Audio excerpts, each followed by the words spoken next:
Good day to you. Good night, good morning, wherever you are in the world. Welcome to the live stream. Lots of chat about Formula One, as ever. Austrian Grand Prix this weekend. Lots to talk about there. I don't know how many eagle-eyed viewers just then saw in the background to our intro the start and a few laps of the 64 Austrian Grand Prix, which was held on that very strange, bumpy airfield circuit on the other side of the valley, really, from where the Red Bull Ring lives today. Only held once there as a World Championship Grand Prix in 64, very bumpy. Most of the top runners fell out, but that is not in any way to detract from the victory for Lorenzo Bandini, his only win for Ferrari, and a Ferrari Grand Prix win. They won the first ever Austrian Grand Prix. Interestingly, not many people remember this. I'd actually forgotten it until I looked it up. 65, the year after that race, is always remembered. Well, one of the things we remember is the epic drive by Jochen Rindt and Maston Gregory to win Le Mans in a relatively outdated Ferrari 250 LM at that. Well, not outdated, just a relatively cumbersome Ferrari 250 LM. And they won that race just driving flat out. And the thing lasted and they won that race. The 65 Austrian Grand Prix was held as a sports car race and was won by Jochen Rindt in that same Ferrari 250 LM. And that's kind of lost to history, isn't it? Amazing to think they won Le Mans and then he just won the Austrian Grand Prix sports car race with it. Anyway, welcome, as I say, welcome to the stream. Looking forward to your questions and comments. As ever, I'm just going to do one quick check, if you will allow me to indulge, just to make sure that it's all happening and the live buttons are all there. Yeah, all seems to be okay. Good. Right. Couple of matters of moment. The first is the passing of, well, yeah, Guy Edwards. For me, one of the unsung heroes of Formula One, of motor racing in so many ways. One, he was a great guy, excuse the pun, a lot of laughs. I used to hang out with him a lot in London and learned a lot from Guy. Always laughing, always smiling, sparkle in his eye, great passion for motor racing, loved talking about motor racing in any dimension, and was the pioneer really of how to procure sponsorship from zero. He started life selling Encyclopedia Britannicas door to door to finance his Formula Ford racing. So he got his hands dirty from day one. He wanted to be a racing driver. That's all he wanted to be, like many of us, many of you out there probably. And he never gave up. And he was a very intelligent, lovely guy. So his he published a book, which to me is the standard work. It was a while ago now, Sponsorship in the World of Motor Racing by Guy Edwards. And he wrote it entirely himself. And not only is it obviously the thread of his life and career in motorsport, but he goes into great detail of every sponsorship deal he ever did and how he procured that sponsorship, how he went about it, the methodology. And to me, it's still a standard work. Yes, of course, times have changed in terms of technology. We email, we don't write letters anymore, more's the pity, and many other things besides. But the methodology of thinking through a plan of how a potential partner can work with a race team or a driver is still 100% there, and it's still 100% clear in this book. And I would counsel anybody today still to go out and get it. I'm sure you can still get copies on eBay. And just a reminder, Guy he started from Formula Ford, worked his way up. He really found his sweet spot in a brilliant category of racing, which existed for a while, late 60s, early 70s, 2-liter sports cars, Chevron and Lola, that's a Lola that he had with Barclays International sponsorship. We've mentioned that before. Williams very remiss in not pointing out Guy Edwards' involvement with Barclays, how he got them into Formula One in the first place. And he won a lot of races with that. And it was very competitive. You know, Brian Redmond, Jody Scheckter, Joe Bonnier, really quick drivers. And Guy was right up there with them. He won in Formula 5000. He won in big sports cars. He won all over the world. He was cool. He was debonair. There he is with his wife, Daphne, Irish. And of course, their son, Sean, went on to win Porsche Super Cup with abandon. Very talented driver, very sadly, very sad. I mean, I can't use any other word. Lost his life in Australia on an instructor day when the guy was instructing went off, and just absolutely appalling. And they had to live through that. And Yeah, not a good thing, obviously, but from Guy went through a lot as well. And as you can see from this, he was very much front and center of Niki Lauda's accident at the Nürburgring in 1976 when Niki went off at Adenau and hit the guardrail. The Ferrari's the ball of fire there. The Campari Surtees belongs to Brett Lunger, who's bending over, about to go into the flames, and that's Guy on the left, who's parked his Hesketh, who was right behind the accident, just about to go into the flames as well, and to rescue Niki. And there's no doubt at all that Niki owed his life to Brett and to Guy, and also to Arturo Mazzario, who also stopped. And Guy had no hesitation going straight in. And although he's got the helmet, he's got the fire resistant overalls, they were nothing really in terms of the heat there, offered very little protection. And he got a Queen's Gallantry Medal for that later on. He did retire pretty soon after that, like Chris Amon. It was just like, what's the point of flogging around in a privately entered Hesketh? That was never going to win Grand Prix. He wanted to win. He was a racer. So then he put his mind to finding sponsors and helping other drivers, which he did. Derek Daly, very good example. And here's an example in the book of his methodology that I was talking about. I mean, how many people have actually done stuff like this on how actually to find sponsors and how to put a package together? So anybody that, as I say, anybody that is thinking about how to raise sponsorship, please read the Guy Edwards book. It is a standard work. And here's his final message, and it's one that I often mention anyway on this channel.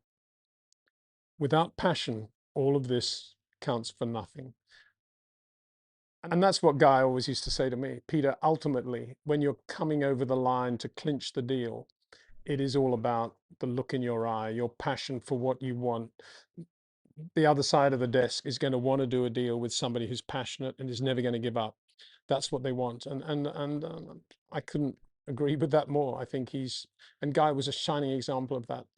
And one of the things I loved about Guy, and I say I learned a lot from him, apart from everything I've just mentioned, was his imagination and his interest in history. And a couple of times I'd ring and want me for lunch or whatever, have a coffee. And Vicky, his secretary, would say, "Oh no, he's over in the Somme." And I said, "What is he doing in the Somme, by the River Somme?" "Oh, he's looking for artifacts." And he would do that a lot. He'd go over to that area around the Somme and look for World War I artifacts. But the best one of all was after he'd seen the film Papillon, in which Steve McQueen and Dustin Hoffman play two prisoners who were sent to that terrible prison island off the coast of Brazil, which is a French-owned colony, where it was just a prison, and you could not escape. It was a tiny rock, basically. Terrible conditions there, tropics, the works. One Brazilian Grand Prix in which Guy was racing, he went out 2 weeks early, and he arranged all this with the Brazilian army to fly him by helicopter to Devil's Island, as it was called, and drop him there for 24 hours so he could be there just alone and experience Devil's Island. And I remember him saying, when he did get back, I remember him saying, as he saw the helicopter taking off again, the thought did occur to him, if that helicopter doesn't come back, I ain't leaving this place. I've got a Grand Prix to drive in 2 weeks' time. That was Guy Edwards. And yeah, we miss him. He passed away last week. He wasn't well. He hasn't been well for quite a long time. So it's a blessing. Derek Daly, I'm sure, was one of the last motor racing people to see him, as he would have when he was doing his book launch, interviews and presence in Ireland very recently. And just on that subject, Derek's book's already been nominated for 2 awards. So if you haven't seen it, definitely have a look at that one as well. So yeah, the passing of Guy Edwards, very sad. Other news, I was very pleased to see that Christian Lundgaard, the young Danish driver, won his second IndyCar race this year. He's driving for the Arrow McLaren team, which used to be Sam Schmidt's team. Sam, great guy, quick driver, broke his back in an accident in the IRL days, and then kept the team going with Peterson, and then sold the team to McLaren. Anyway, Christian drives for that team, and I've always watched out for Christian's career anyway, not kept in touch with him per se, but always been interested to see how he got on. He for me, he's one of these classic examples, a bit like Fred Vesti, classic example of a driver of enormous talent who deserved a Formula One seat on talent, or at least a proper shot at Formula One.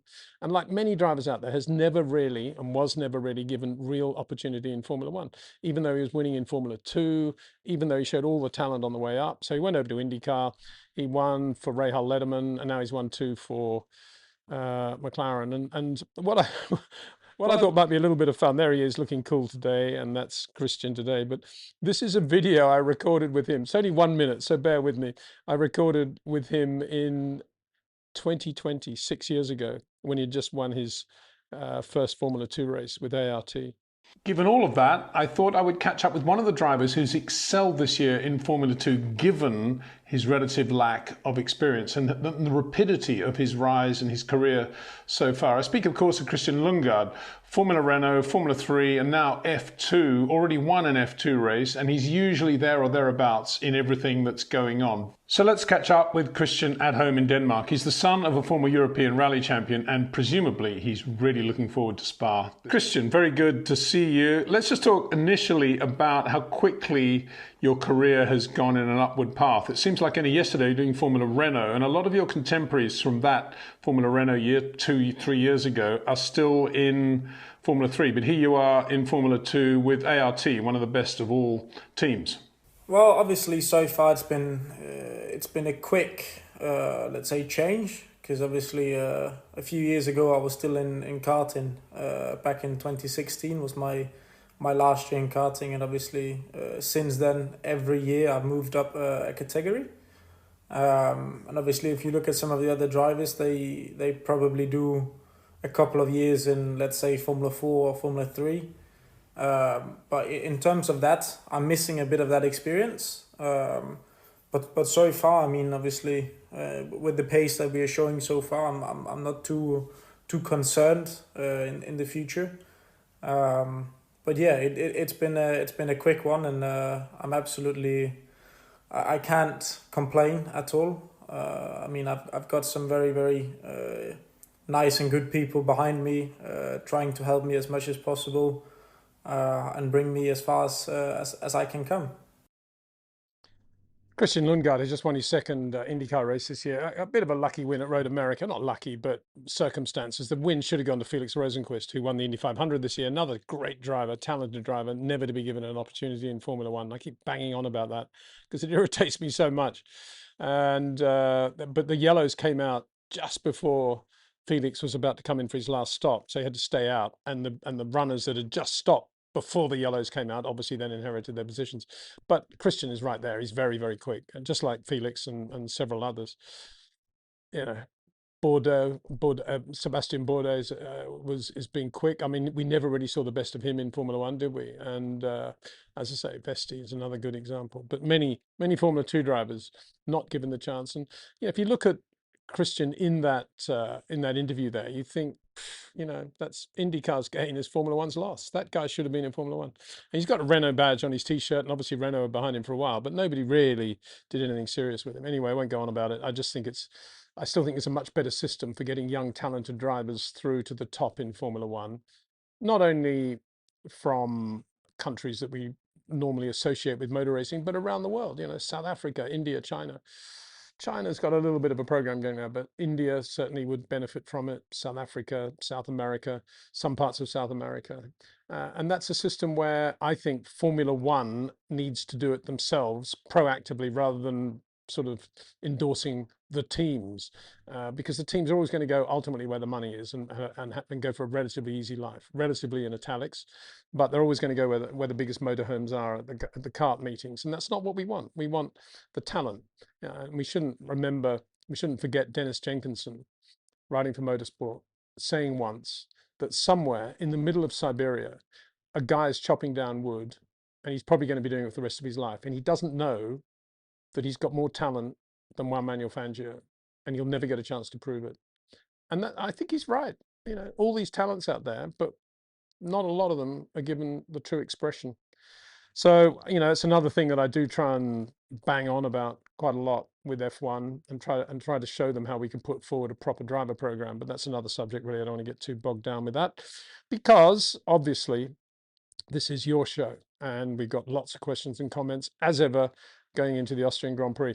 Before we start, I tell you what, you've got to laugh.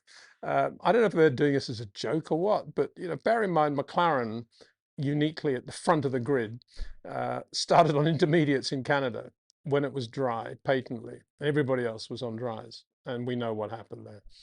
Okay, they still desperate to start on intermediates, because in their preview to the Austrian Grand Prix, and the last time I looked, which was only about 10 minutes ago, the forecast for the Austrian Grand Prix weekend, like most of Europe, is swelteringly hot, sun shining all 3 days, Friday, Saturday, Sunday.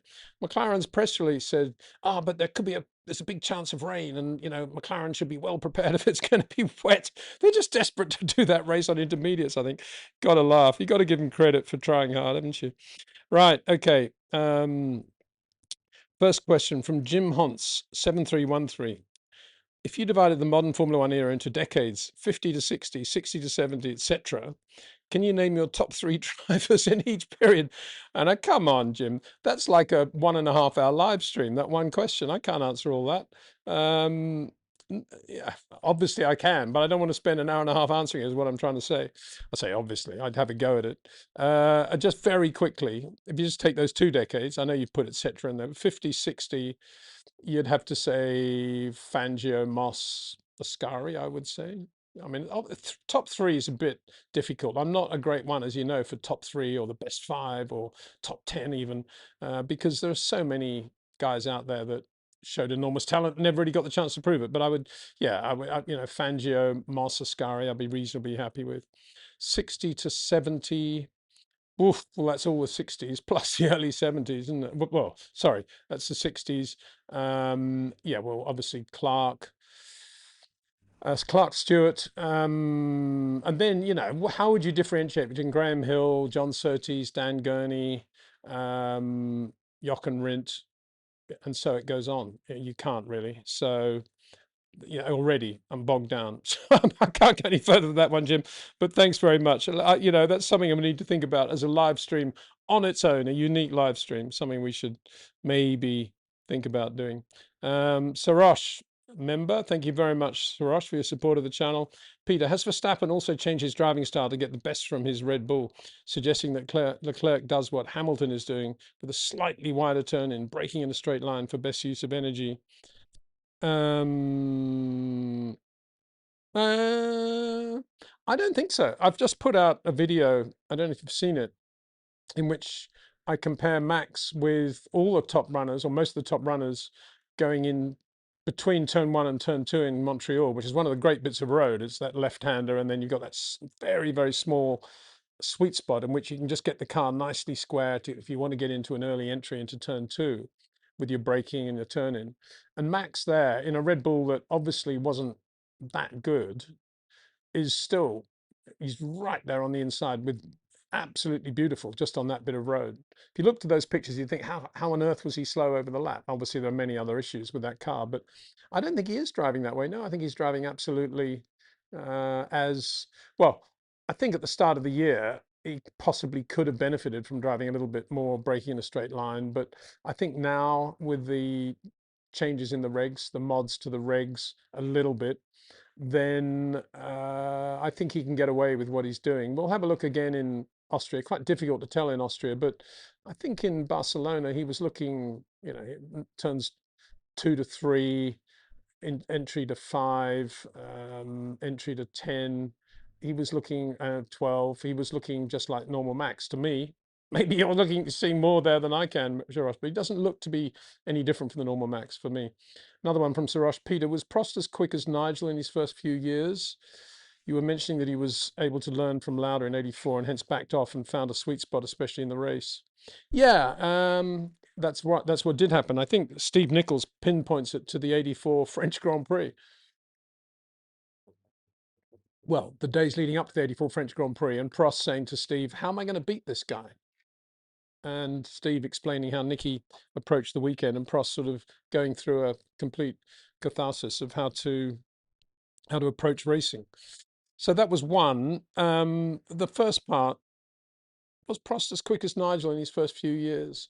It's a funny thing, isn't it? I mean, Prost won the know, 78, 79 European Formula 3 Championship with Renault engines, dominated it, and then got into Formula One. I think it's 79. And I then did a proposal on the Guy Edwards lines to Renault to see if I could get those factory Renault engines, which are obviously brilliant, for Nigel Mansell to use in the British Formula 3 Championship. And I did the proposal to Gerard Larousse, who was head of Renault Sport at the time. Great guy, fabulous racing driver. And he he was very interested and said, "Wow, okay, yeah, I trust your judgment on the driver. I'll talk to Renault UK." And Renault UK, I knew them quite well, so I buttered them up. And they said, "Yeah, okay, we'll do it. 1980 Formula 3 season, we will give Nigel factory Renault engine." So I took the deal to March. March said, "Wow, brilliant." And I found a sponsor to help them, but they had free engines, don't forget. And actually, March then took the engines away and did something else with them and didn't run Nigel. Well, they ran Nigel for as long as the money that I'd found was there, and then he was out. And it was very poor, really, how March handled that. But anyway, I'm just saying there's a bit of synergy there between Alan Prost and Nigel Mansell at that stage. I mean, Prost was always in competitive cars, Formula 3 cars. Everything he was driving, he was capable of winning every race he started. Nigel was very rarely in that position, apart from Formula Ford, when he was in a good car, the Hawk DL11. But Formula 3, he was never in a competitive car. So he had to drive differently. And often he was running zero wing because he had no power with a Dolomite engine, good example. So I don't know. I think they're very similar in pace, probably. I mean, Prost was Nigel quick, I think, yes, in those first early years, definitely. I think you're right. It's a good, interesting observation. Another one from Sarosh. Peter, 90 Japan, apart from Senna being irritated that he didn't get the clean side of the start on pole, was also worried that Prost would have finished the race ahead because of his race management. I don't think Ayrton ever thought that Prost had better race management than Ayrton had, and that Ayrton knew how to drive a race, having got the pole. And his philosophy was always get the pole, get the lead to the point where I can back off and win the race. So he never thought, I'm going to drive flat out every race lap, regardless of how much I'm leading. By Monaco, when he crashed, that was lack of concentration. It wasn't actually trying to go really quickly.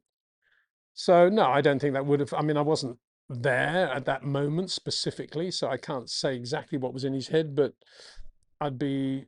I don't think it was anything more than Ayrton being the first guy really to understand the importance of being on the clean side of the grid, and also being very irritated by Jean-Marie Balès, who was a guy that he just couldn't get on with, and they were on different wavelengths from beginning to end. I mean, for me, Balès was actually quite a good FIA president because he was a buffoon. He was a French buffoon in a blue blazer, and he was very easy to read. And I've always maintained in life, everybody's different. And if you want everybody to conform, the world would grind to a halt tomorrow. So everybody's different. You're never going to change people. But what you can do is make allowances or work with people and their characteristics. And Bernie Eccleston's a good example. He's a very, very difficult guy. But if you go into every meeting knowing that he's very difficult and anticipating roughly what he's going to do, then you got half a chance of sitting down and doing a deal with him. As it was with Balès, it was very easy to read Balès. It was very easy to know what would provoke him and what wouldn't, and what he was going to want to push for and what he wasn't. And Ayrton, of course, was not that sort of person or driver. He wasn't interested in any of that stuff. All he wanted was logic and honesty, neither of which he was ever going to get from Balès, I'm afraid. So that's why it always went that way. And when Ayrton wanted to do that, obviously it was a critical race as well.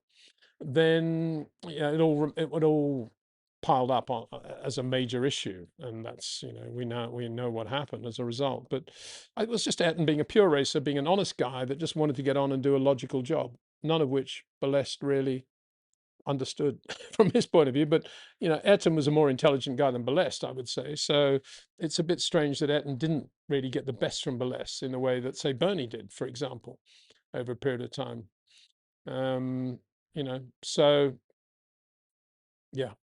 Ronnie, hi Peter. Thanks for your driver style comparison on short corners. For the Austrian circuit, how would you see the driving dynamics for Max, Lewis, and Hadjar, Charles, and the McLaren duo tackling it?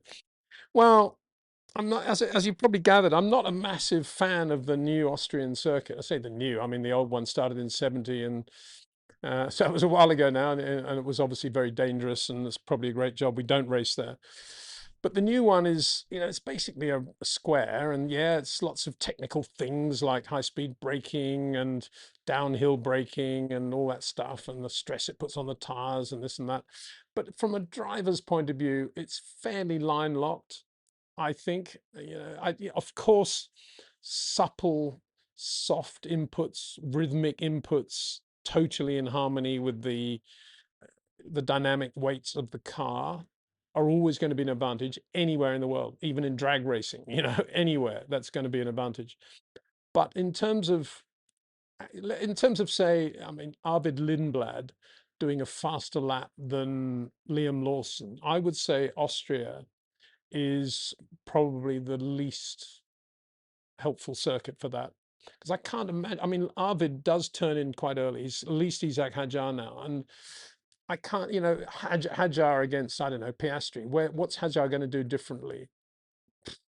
I don't think they're going to do much. I don't think you can gain much by sort of getting in a little bit earlier into one, because it's probably all about bumps and how you use the curbs and everything else. And you've got so many other overriding factors, which is obviously the power harvesting and deployment as well, which will be significant around Austria, I guess.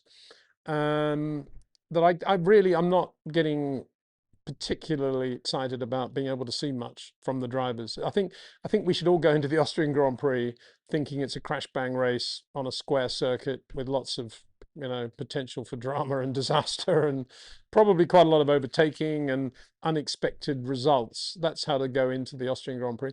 Maybe McLaren are right. Maybe it's going to be a massive downfall in the middle of the race on Sunday, and McLaren, having started on wets, will go through to win. I don't know.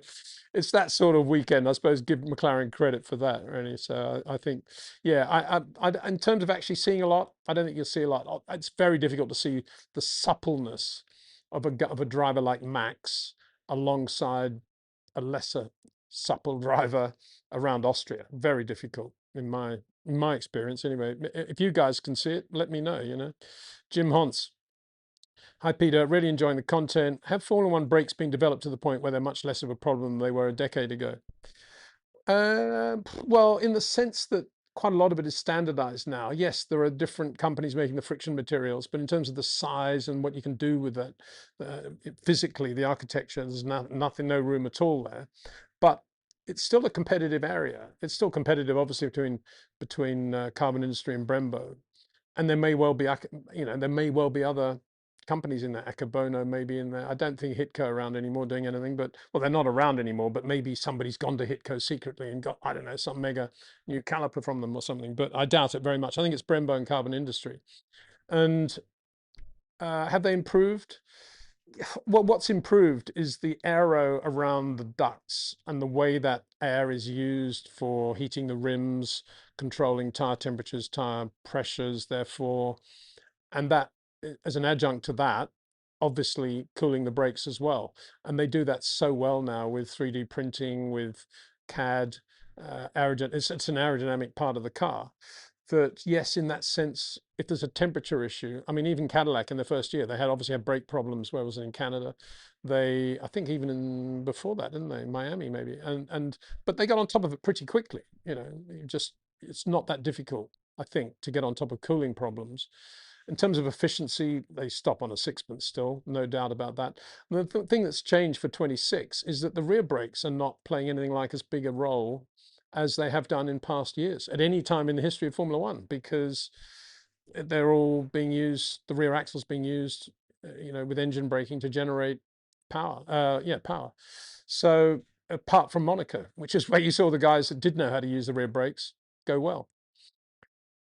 So, but yeah, braking less of a problem than it used to be. Hard brake circuits are what? We've had Canada, obviously. Singapore's always quite hard. Monza, maybe.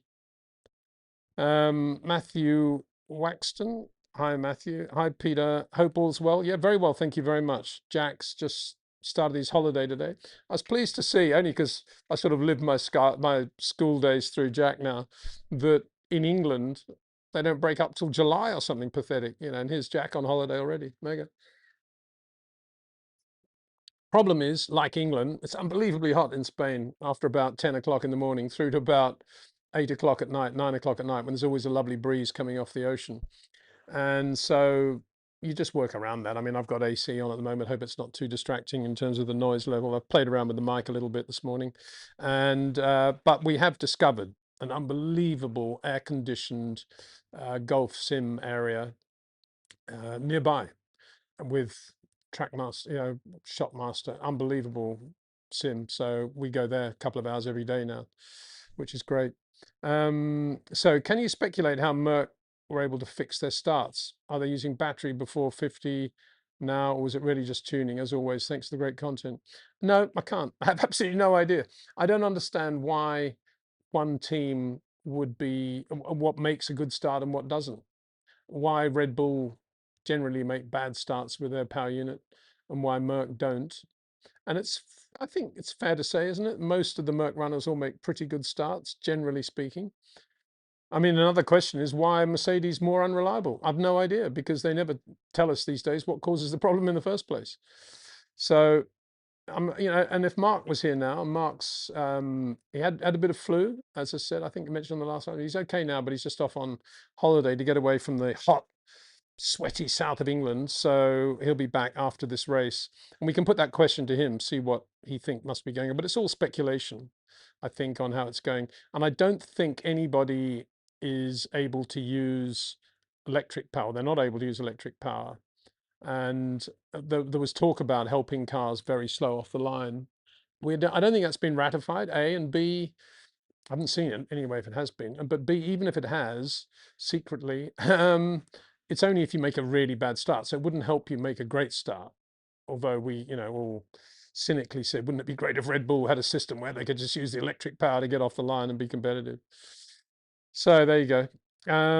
Savage Dougal, how much did the years with Jensen help Lewis Hamilton? In 2011, David said that Hamilton became a lot more smoother after his pairing with Jensen. Yeah, I think that's one area. I mean, Lewis definitely learned from Nico. A lot more to do with how to go approach the weekend and to be more disciplined, probably with all the gizmos they've got at the factory in the sim, and just pay a bit more attention to any driver aids that he could that might be helpful. Still playing around with this mic. Hang on, there we go. He learned from Nico, and Lewis has always been very good at being self-critical and learning. And yeah, he definitely improved, in my opinion, and certainly it's totally logical that he would have improved a lot in terms of the way he put the power down on the car with Jensen, because Jensen is as good as anybody we've ever seen in Formula One at putting the power down, right up there with Kimi Räikkönen at his peak in recent times, just never overloading, and Sergio Perez, never overloading the loaded rear any more than it needs, just giving it exactly the right amount of load. Just beautiful and incredibly good lack of overlap. Jensen, amazing foot coordination, where he was never wasting speed by just braking over throttle unnecessarily just because he thought he wanted to balance the car, or left foot braking here. Everything was very precise. And when he was on the brakes, he was on the brakes. When he was on the throttle, he was on the throttle. And he was on the throttle beautifully smoothly. So for sure, Lewis would have seen that on the telemetry more than anything else. Yeah, why is Jensen quick here? What's he doing there? What's he doing out of La Source at Spa? You know, and they would have looked at that, and it would have been to Lewis's advantage. He would have learned from that for sure. Zabic says Mercedes said that the only way not to blow up their battery is not to fight too much. Does that mean that if they have a bad start, their chance of winning the races is slim? I think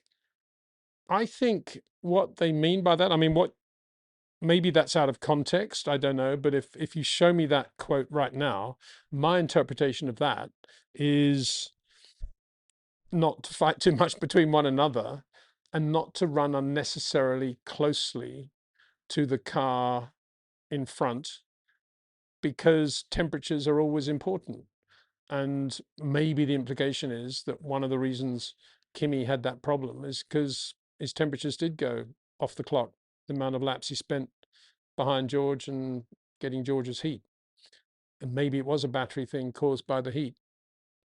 That's my interpretation of what is theirs image. I don't think it means if they qualify in the front row and they're P10 out of the first corner, they have to sit in P10. No, because when you're passing slower cars, you're not getting into, I mean, obviously if you're stuck behind them for 20 laps, yeah, maybe, but you're more likely to be closely behind another car if it's George Russell, if you're Kimi Antonelli, if it's your teammate. And that's what they're saying, I think. Just if you are racing one another, we can't do it for too long. Or race one another, make sure you're 3 lengths apart, or whatever idiocy they come up with. And I don't mean just Mercedes there. I mean everybody who's got these two guys that are unbelievably quick in both cars and then want them to race without hitting one another or blowing one another's engine up.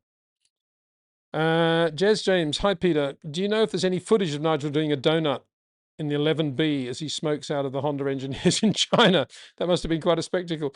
No, we didn't have mobile phones back then. And actually, it was an 11A. It was the 86 car, just to be pedantic. But no, I don't think, well, no, there wasn't. Nobody was, I mean, none of the Honda employees had anything. They were just standing there in their white coats. And there were obviously the Honda officials were there in their suits. And that was it. There was me, John Cadd, and one other mechanic, Gary Woodward, I think. And yeah, Nigel saying, how old is this diff in this car? Why do you want to know that, Nigel? Well, don't worry, just watch. Smoke, and all you can see is a hand in the middle and Nigel doing this and scattering the 2,000 employees to all corners of the earth. It was the first brilliant thing, and you see a lot of the donuts today. It's all set up. They probably all have a donut button on the steering wheel, don't they, in terms of the brake balance and everything else. And they have lots of space too, compared with Nigel. I mean, a donut to me should only be called a donut if the track is, if the car's across the track, you want, I don't know, what, half a meter either end, that's a donut. Spin it on its own thing. That requires a bit of skill. So there we go. Jason Joe Lavitte. And a member, thank you very much, Jason. Very nice to have you. How should Ferrari's Formula One Championship record be viewed?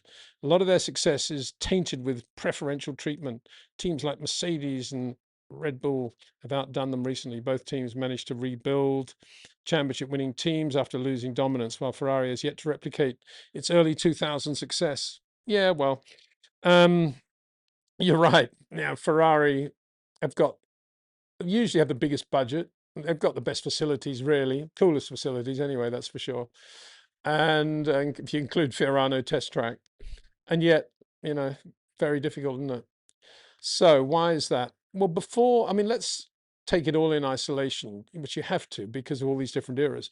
When Enzo Ferrari was running the team, he was often well, let me think about that. When in Enzo Ferrari's era, he was sometimes massively ahead of the game, like 52, 53, when he knew somehow that the FIA were going to go to Formula 2 regulations for Formula 1 and just happened to have a brilliant Formula 2 car ready to go and basically won every race for 2 years with Alberto Ascari. So that accounted for that. Then, like everybody, they got blown away by Mercedes. And then Mercedes went into the crowd at Le Mans in 55 and pulled out. So then it became Ferrari basically against the rising British teams using their new customer Coventry Climax engines. And Ferrari did really well when it went to a 1.5 litre formula. Well, that's not strictly true. They did win the Drivers' Championship in 58 with Mike Hawthorn. It was a close thing with Van Wall, who won the Constructors' Championship that year with Sterling Moss, Tony Brooks and Stuart Lewis-Evans.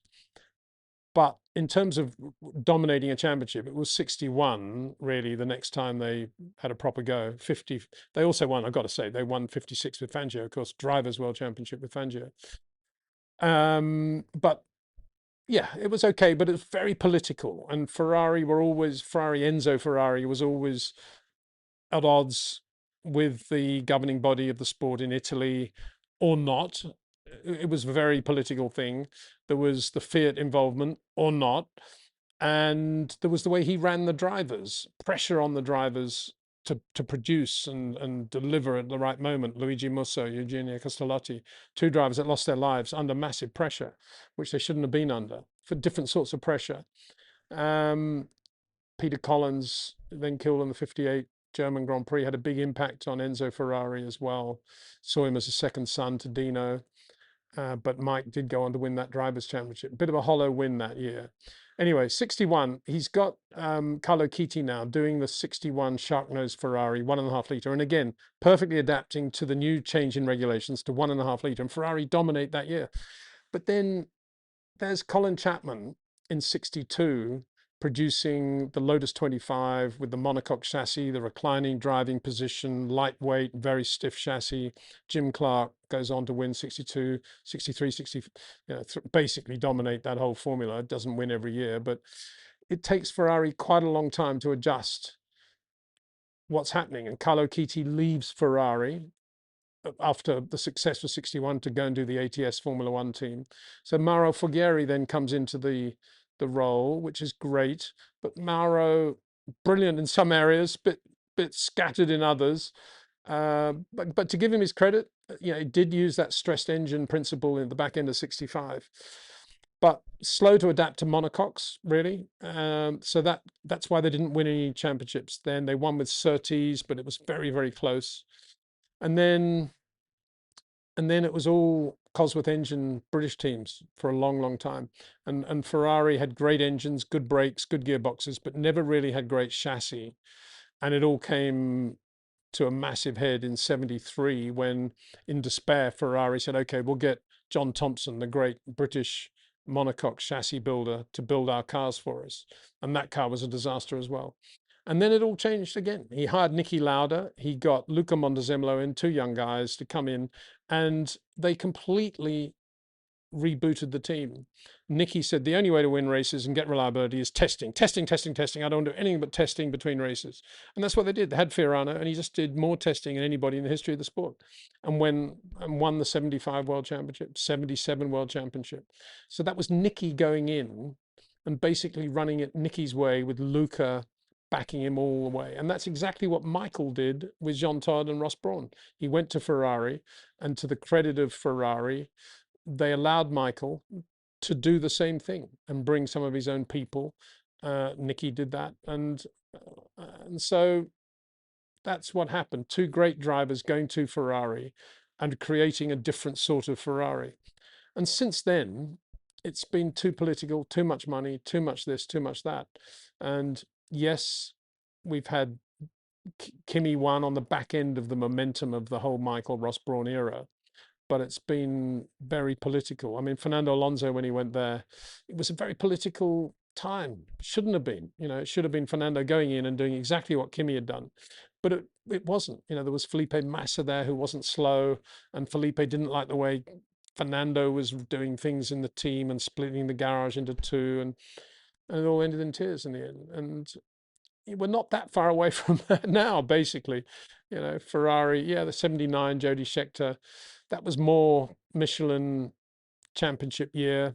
Bernie coming up with a championship championship formula basically to enable Ferrari to win, which was the championship would be divided into two parts. And each part, you'd only have to count the best 4 races.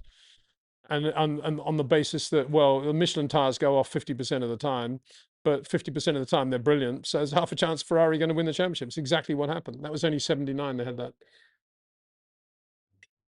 And so it goes on. I think maybe one of the differences today is that Bernie and Charlie are not around to help Ferrari a little bit more. But we'll see. Maybe these new engine revisions, I'm talking about the compression rate. No, not the compression rate. The thing where they can make, upgrades. Ferrari seem to be coming out of that quite well. So we'll see. But it's very political, all that business of Lewis and the money and the glamour and the brand and not getting Adrian and then getting Adrian, then not getting him again. And, it's all too much. It's all a function of too much money, really, I think. A bit like Aston. Not the problem is the same, but obviously Ferrari are handling it much better than Aston Martin. Jez James. Hi, Peter. I have to say that Daniel Ricciardo openly admitted when he was at McLaren that he had lost some of his touch and feel and that he had at Red Bull. So I believe McLaren were right to replace him. Do you? I think that's exactly why I think he was the right driver for Lando, because what you never wanted was a guy who was going to give Lando a hard time. That's been my point all along. That what you want is the Daniel Ricciardo that won the Italian Grand Prix for McLaren, that could still drive that well, but on the absolute edge was never going to be as quick as Lando. That's exactly my point. So that's why I think he was a perfect driver, where it was obvious that if Oscar Piastri went to McLaren, he was going to be quicker, sharper, everything else than Daniel Ricciardo, which is exactly what you don't want alongside Lando, which is why they had such heavy weather winning the championship last year. Slightly different this year because Oscar doesn't appear to be that driver anymore. I don't know what's going on with Oscar. Well, I'm speculating about what's going on. It's all to do with the way he's not, you know, trying to get into corners, and he's a bit confused, I guess. He's just, trying to look at Lando's telemetry all the time, see where he's leaving. But yeah, I see. My point is, you always want a driver that's slightly slower than the guy that you know is going to win the championship if you have a championship winning car. That's what I've always said and believe to be the case. Riccardo Patrese, Nigel Mansell, Rubens Barrichello, Michael Schumacher. That's what you want. You want guys capable of winning in the other car. If your first car has a problem, you definitely want them to be able to win, and you definitely want them maybe to out-qualify your number one guy a couple of times a year, 3-4 times a year. And that's exactly what I think Daniel would have done. Drew, hi Peter. If Red Bull got the best engine, why doesn't Newey ask his old Red Bull brothers for a discount on a few? Use ADUA money to buy and throw that Honda in the dustbin. Tell Honda stick to VTEC engines. Yeah, well, I think old Phil Prue would definitely dispute Red Bull having the best engine, and they currently are disputing it, I think. Don't forget, we're talking about ICE here, internal combustion. We're not talking about the overall package, because there's no doubt that if you did a list of the engines at the moment, overall performance of every power unit, ICE plus electric, I would say Mercedes head and shoulders above the rest, then Ferrari, then Red Bull, and then I don't know what. No, actually, I'd put Audi ahead of Red Bull probably, given how well they go. So I mean, it's nonsense, this whole thing. It's just got everybody thinking Red Bull have got a great engine. Well, they've got a great ICE, which is what Phil Prue's team did. But in terms of all the electric side of it all, it's a mess, probably. Well, not a mess, but I mean, that's just not as good as the Mercedes or the Ferrari. Definitely than the Ferrari. And I think you can probably, a good litmus test of how good the engine is on the electric side, in other words, the non-ADUO side, is how they get off the line. And Red Bulls are consistently terrible off the line. So, that shows how bad they are as a general power unit. So if you were Adrian, don't forget it's not his team, it's Lawrence Stroll's team. And when Zach Brown found himself running that Honda-powered McLaren team, having taken over from Ron Dennis, and even though the Honda engines were worth a delta of about 32 million a year, free engines, maybe more, he decided to chuck that away and go and buy Mercedes customer engines. So he was throwing away the free engine and then paying for the new ones. It was a double whammy. And you could argue, that was a mistake because financially they lost a lot. And had they addressed the Honda problems in the way that Adrian and the team then addressed them at Red Bull and got Honda sorted, McLaren could have had a brilliant power unit. But they never even tried to do that. They just said, no, this is rubbish, get rid of it, and went to Mercedes. And the proponents of that deal would say, well, look, it resulted in the World Championship and McLaren. Well, that's fine, but they could maybe have done it with Honda. It wasn't impossible. They could maybe have done it with Honda. So the question is now, Adrian lived through all of that, obviously. And so what is he thinking? Is he thinking, well, just keep persevering with Honda because ultimately they will get it right and we'll get it right and we'll be there? Or is he saying to Lawrence Stroll, get rid of this rubbish, let's go to Mercedes? Or, I mean, where would they go? That's the next thing. I can't imagine that Red Bull would feel capable of wanting to do another team. Maybe they would. I don't know. I doubt it. Maybe they'd think, well, I've got Adrian helping us develop that power unit. Wouldn't hurt. Maybe they'd do that. Okay. Drew, Peter, those airplanes on your ceiling, where did you buy them, please? And put the link for us. I need more airplane models. I don't know if you can see them when they're particularly well with the camera I've got at the moment. I'm playing with fire if I start Yeah, I can probably just tip the old tripod back a bit so you can have a better look at them. There's a couple there. Yeah, a few.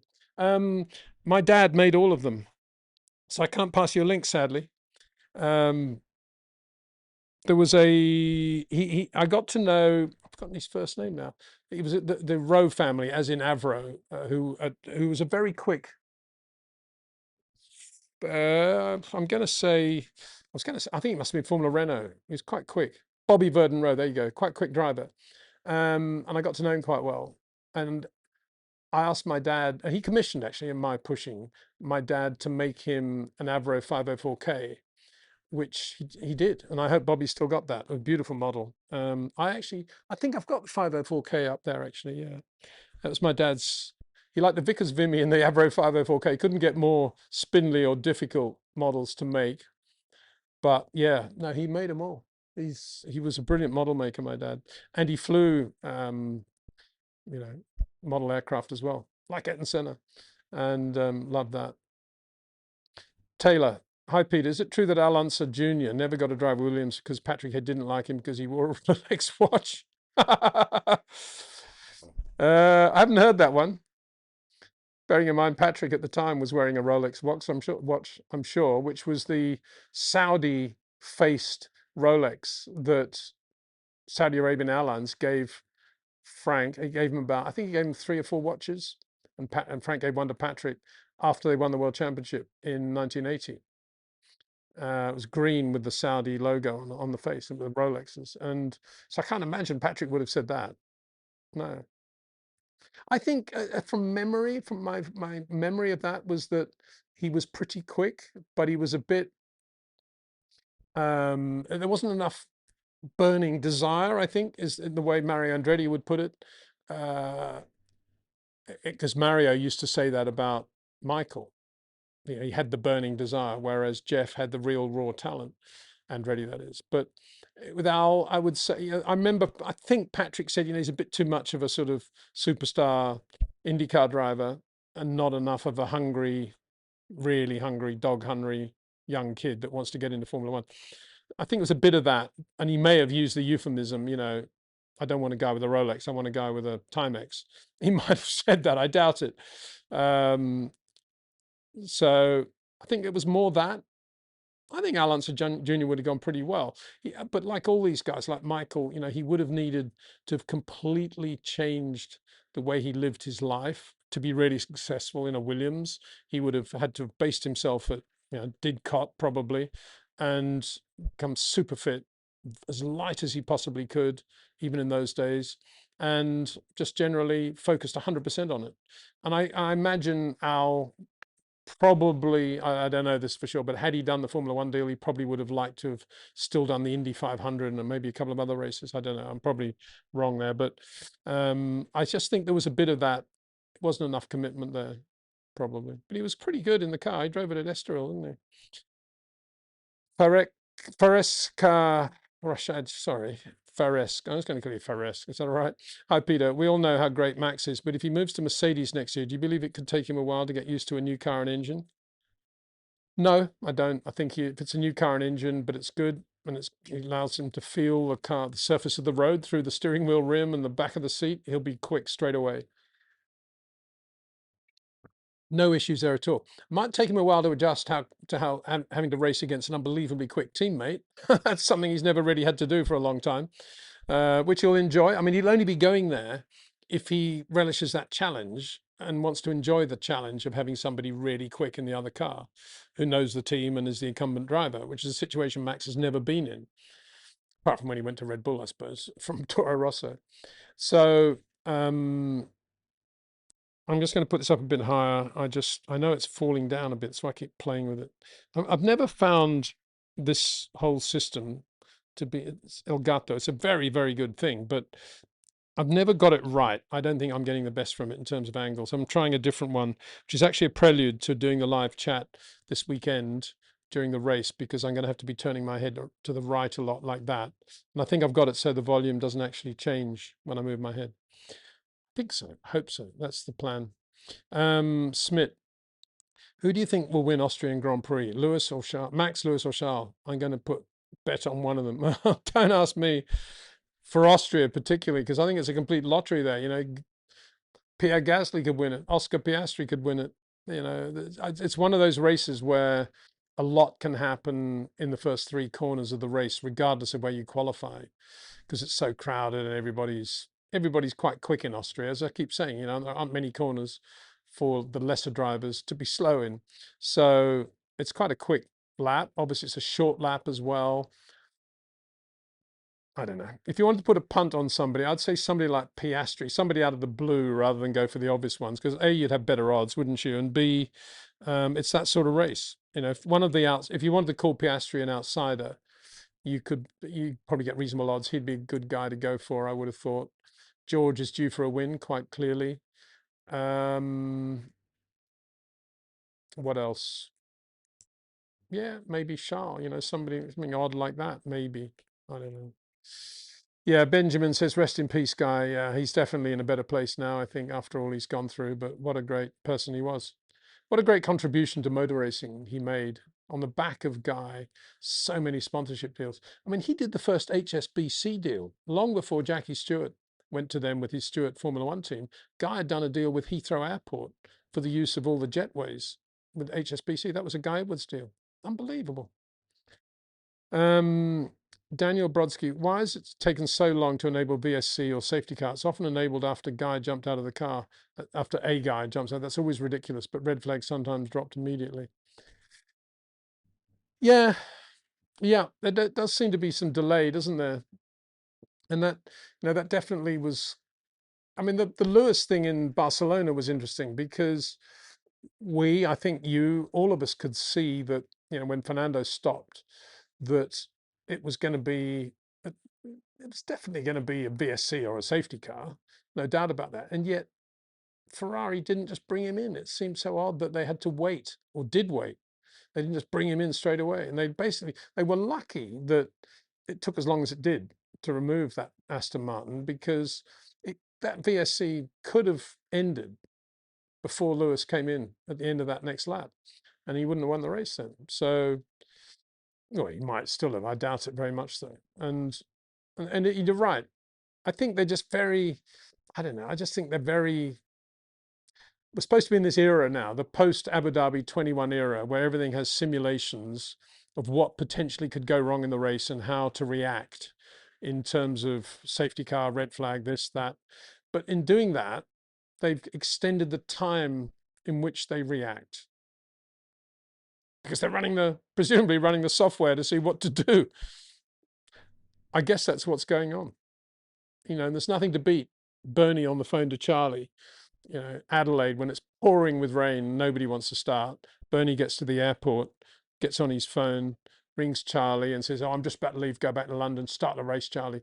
But it's still pouring with rain, Bernie. They're standing. Start the race, Charlie. Start the race. Don't care if it's only 10 laps. Start the race. Let's start. You know, that's the way to run Formula One. Bring it on. And of course, you know, I always thought it was funny going back to Ferrari that in the Bernie era, all of the FIA scrutineering equipment, scales, all the templates, everything you need for that garage was always kept at Bernie's place between races. Who knows? I mean, I'm sure it was fettled and cleaned between each race, and you know, the scales. Nobody would ever touch the scales, would they? Got to be joking. Hey, Charlie, in this race, yeah, don't worry about the Ferrari and then wait, you know. I'm only joking. Do you think Leclerc, this is from River, do you think Leclerc needs to adapt more of a Rosberg approach if he wants a championship? I see a lot of him buying yachts, doing adverts, social media, plus he seems to be getting left behind on the track. Isn't that what Rosberg did, though? Oh, you're talking about Nico. I thought you were talking about Keke. Who famously once, when Frank asked Carlos Reutemann what he thought about Keke, how quick Keke was. I think that was the beginning of '82, actually. What do you think, Carlos? What do you think about Keke? Frank, very, very nice Cartier watch. Very nice. So, yeah. No, Nico, yeah, possibly more slimlined in his approach. No, I don't think Charles needs to change that much. I mean, I think I've always said, and I keep saying it, if any racing driver who's got a massive media platform, social media, if they're in a rut, not going well, things aren't right, guy in the other car's blowing them away, the first thing you do is stop all the media stuff, all the social media stuff. That's the first thing you do, because you don't want to have to think about what other people think about you or present an image that isn't really you. You just want to suddenly get down to the bare essentials of what you and motor racing are all about, what you want from the sport, what you want from your racing car, what you want from the surface of the road. Forget everything else around you. Get into this bubble of performance, this cocoon, and go racing. And social media is one of the worst things. It's one of the biggest things to prevent you from doing that, in my opinion. So, yeah, but doing adverts, possibly a lot of those would be Ferrari, part of his contract, I would think. Buying yachts. Yeah, well, I mean, that's just an odd thing to me, because I don't know why anybody buys yachts. Because they depreciate like crazy, and B, they cost a fortune to run when you're not in them. And the days when you are in them having fun, fairly limited, especially if you're a driver like Charles. So yeah, I mean, he's probably thinking, do I really want that yacht? I don't know. I mean, Frank Williams used to buy a lot of aircraft after his accident, but he bought the aircraft because he loved selling the aircraft, and that's a different thing. And he always sold them at a profit. He was very good, Frank. And if Charles maybe he's got a mega Chandler somewhere in Monaco who always sells his boats at a profit. So we shouldn't judge on that, really. I imagine he does. It's Charles Leclerc, 47 million. Charles only paid 21 for it, you know. So that could be going on. Anyway, getting back, I know you're being serious and I'm being supercilious. So if he wants to win a championship, and he's got to have a championship winning car, and if he's got a championship winning car, he's then got to beat Lewis Hamilton. And I think he can do that. I think he can do that because by definition, if it's a championship winning car, it'll be a better car than it is now. Because the car, as we see it today, isn't a championship winning car. It's not going to beat a Mercedes over a championship, in my opinion. So if the Ferrari becomes a better car, then it'll be a more drivable car.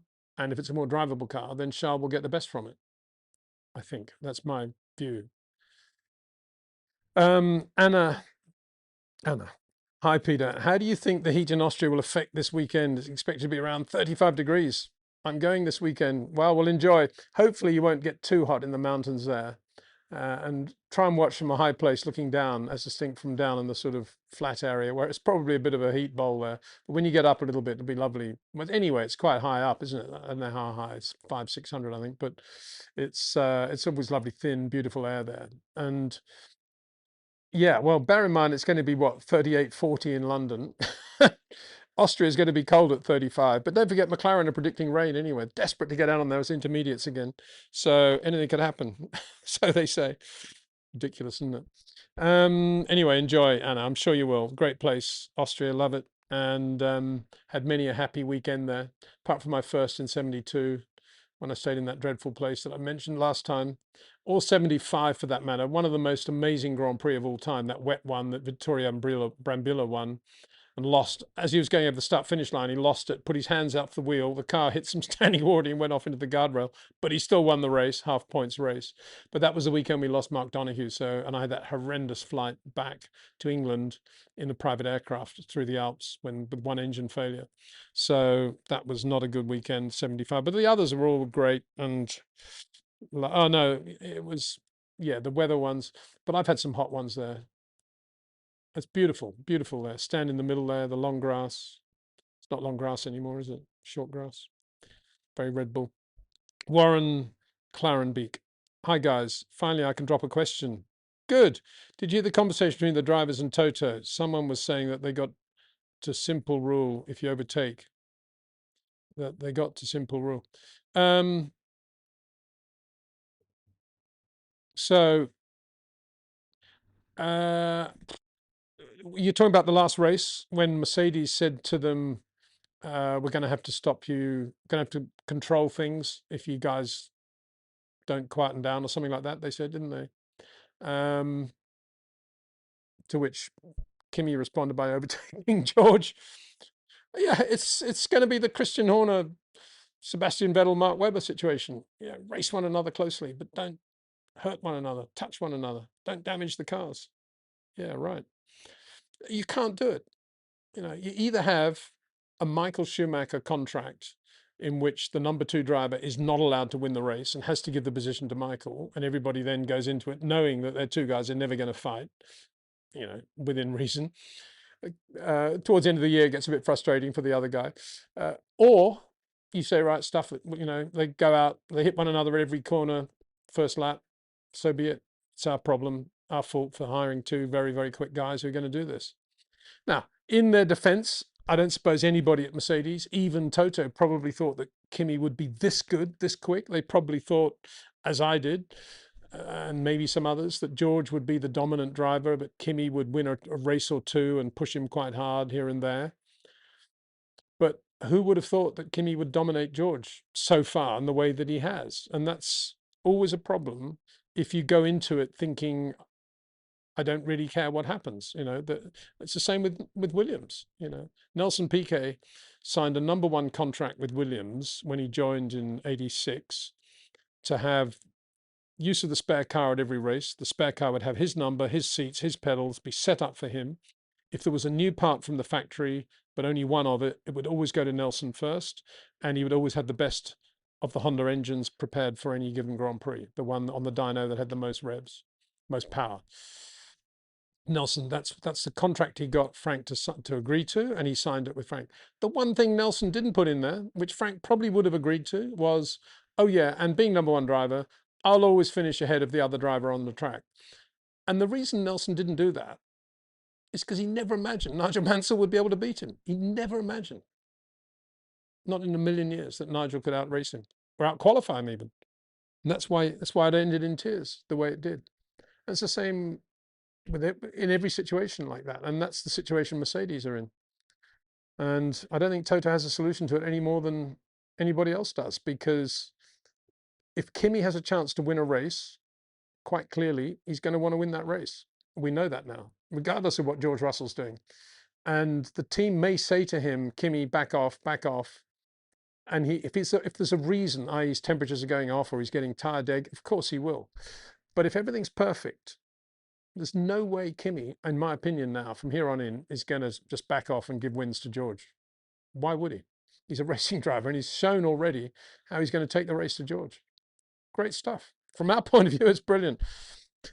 Daniel Brodsky. Hi, Peter. Why it looks like Leclerc looks right in left corner. Maybe it's me, but it looks like that from the T-cam. In recent streams, I think you discussed something like that about somebody. Yeah, I discussed it about, I mentioned Peter Rebson used to do a lot of that. An IndyCar driver, admittedly. So he didn't have any neck problems. It was all just, if he's going through going into a right-hander at Silverstone, you'd often see Peter Rebson's helmet leaning a little bit to the left rather than to the right, like most drivers. It's just the way he looked at it. I can't say any more than that. I did ask him about it once, and he said he wasn't aware that he was doing it and kind of was confused by the question. And I suspect it's the same. I mean, you're saying that about Charles. Somebody else said Carlos Sainz does that. I've been looking for examples of that, haven't really seen any yet, and I'll continue to look for Charles. Maybe Lewis leans a little bit more than Charles. It's actually quite difficult also to see these days in these current cars. You can look at the top of the helmet and you can see the angle a little bit, but it's not as easy to look really as it used to be because of the halo and how low they sit and all the surround on the cockpit. But I don't think the angle of the head has any relationship to one driver's ability to have perfect rates of input and harmony compared with another driver who doesn't, who's slightly imperfect. I don't think that's an indication of anything. I think it's more just the way you feel balance. If you're on a surfboard or you're water skiing, it's just the feel, the peripheral vision that you've got. It's just that, really. It's just a balance thing. That's how you get your balance. Wherever your head is, that's basically where you feel balance. That's where you feel the equilibrium. Warren Clarenby, imagine him to be Max Verstappen and if he would leave you some space. Yeah, well, I mean, I need to look back at what that period. These guys, someone was saying that they got a simple rule to overtake, which is imagine him to be Max Verstappen, and if he would leave you some space. Not quite sure. The simple rule is don't overtake then, really, because Max isn't going to leave anybody any space. So they're saying to Kimi, unless you've got space, don't try and overtake. What is space though? You know, the track's relatively wide. It's at least 2 cars width, if not more.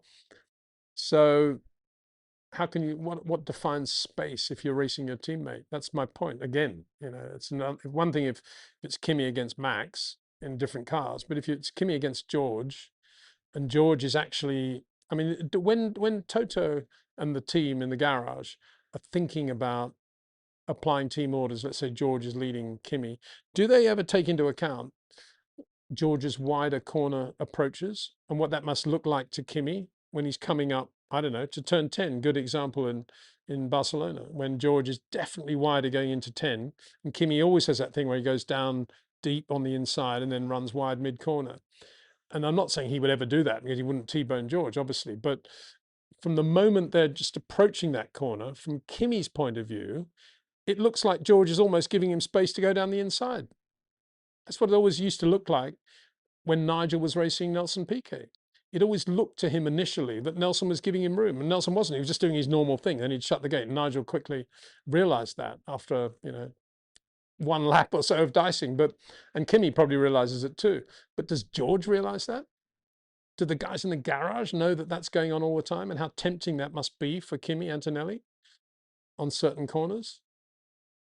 Do they say to George, George, start to turn in a bit earlier, mate? You know, otherwise it's going to end with problems. Or do they say to Kimi, Kimi, when you're behind George, you must turn in wider and later?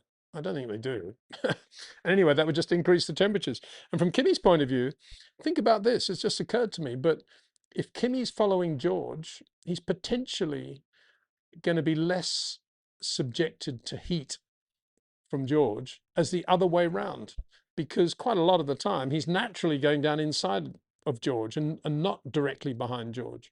Whereas if George is behind Kimi, he's always going to be going in late, and then even if Kimi turns in early, he's still going to get a lot of the heat coming across. Interesting. Faresk again. Hi, Peter. During Schumacher debut years, did he show any kind of respect to Senna? And how does Senna look at this young German? Yeah, no, Senna definitely. I was trying to think of examples.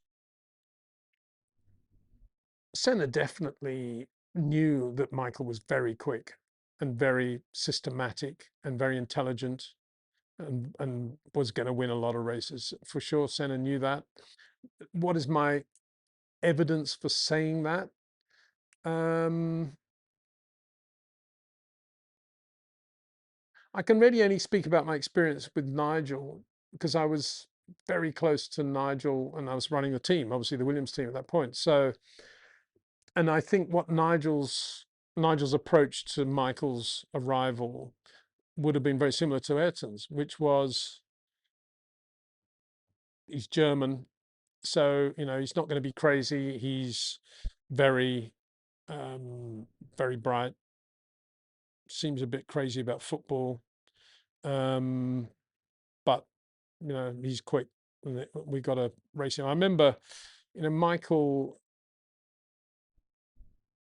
I mean, how did he feel? How did Senna look at this young German, and how did he?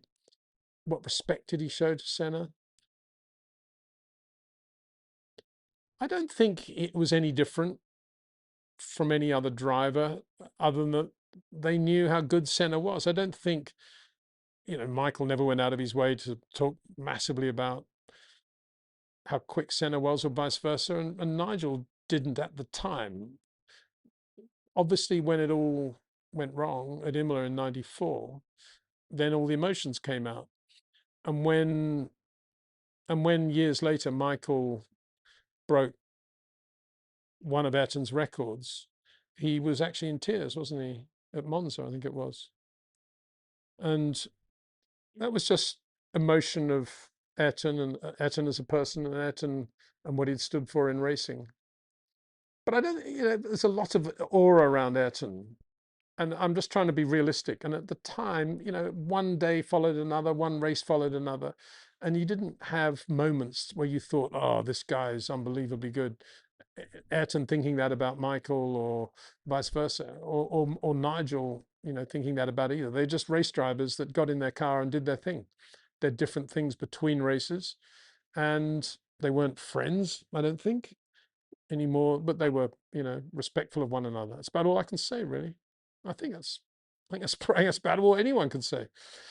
Alessandro Durango. Hi, Peter. Nico Rosberg warned Charles that Lewis can be mentally overwhelming for a teammate and urged him to react quickly. In my view, Charles has the resilience to handle that pressure. I think he's right that Lewis can overwhelm you any more than any driver can if he gets a sweet spot and he's as good as Lewis and he's going to start going quickly and he's found the way to drive that car well. But what does he mean by Charles should react quickly? Does he mean Charles should say, "Wow, Nico's got a point there. Last 3 races, I've just been half asleep, not doing anything at all. And I better wake up and start driving the car." Is that what he thinks? I mean, of course, Charles has been driving absolutely flat out as he knows how. So, what I'd be interested to know from Nico would be, does he think Charles should adopt a sort of more Nico Rosberg-like style of slightly longer straights than he had when he was racing against Lewis, and getting on the power a little bit later, but being sure of the rear and doing, and particularly in this power harvesting era? Or should he continue to do what he does incredibly well and go in early and shorten as many corners as he possibly can in the way that Nico never did? Is that what I'm interested to know? Which what Nico thinks Charles should do? As I say, if you're going to give advice, it should be fairly simple, basic advice that people can actually understand and react to. Mine personally, not that Charles would ever ask my advice, I guess, but mine would be get rid of all the social media and stop looking at Lewis's telemetry, drive the way Charles Leclerc has always driven, and use the brakes you've always used. And if it's not working, just increase the length of the straights a little bit going in, brake a little bit more in a straight line, but not by much, but keep all the softness and suppleness that you managed to lose in Barcelona Friday, Saturday, and just go back to where you were and then just come back a little bit in terms of braking in a straight line. That's what I would do. Harvest a bit more power efficiently. Smith Gaming, who do you think will win Austria Grand Prix? Lewis, well, we've had this one. Going to put money. Yeah, well, don't ask 2, mate, because we've got so many questions and it's not fair to everybody else if you put 2 questions in. In that clip with Christian Lundgaard, you sounded even more like Patrick Stewart. Oh, okay. Thank you very much. I was quite pleased with that little clip, bearing in mind it was done, 6 years ago. It's not an absolutely terrible bit of video, is it? Young Christian Lundgaard. Lewis is a remarkable Formula One driver. Well, that he is. That's an understatement of the year. He's one of the best of all time, and definitely we should be talking about Lewis as an 8-time world champion, even today. It's not fair that he isn't, really. Have you seen K-Mag's NASCAR race? No, I haven't. What's Matt Bishop up to? Normally, whenever K-Mag does anything, I get a message from Matt Bishop telling me what his mate's been up to. So I better Google that one. K-Mag NASCAR. What did he do? I think he'd be quite good at that, wouldn't he? He'd be completely underwhelmed by it all and would just get in and do it. Here we go. Recap on the on-track clash between Gragson and Magnussen. Noah Gragson, F1's Kevin Magnussen have heated exchange in San Diego. Good stuff. Kevin Magnussen earns special accolade in first NASCAR start. If you just look at the finishing order, Kevin Magnussen finishing P27 on debut isn't big news. That sounds about right. He ran every lap, kept his car clean, and even had a moment or 2 with other drivers. While Magnussen's 91 Trackhouse Racing Chevy was in the back of the pack, the former Formula One driver recorded the fastest lap of the race. Then a few laps to go, Magnussen ripped to roughly 8 tenths quicker than the next time. Very good. Well, there you go. He's won it.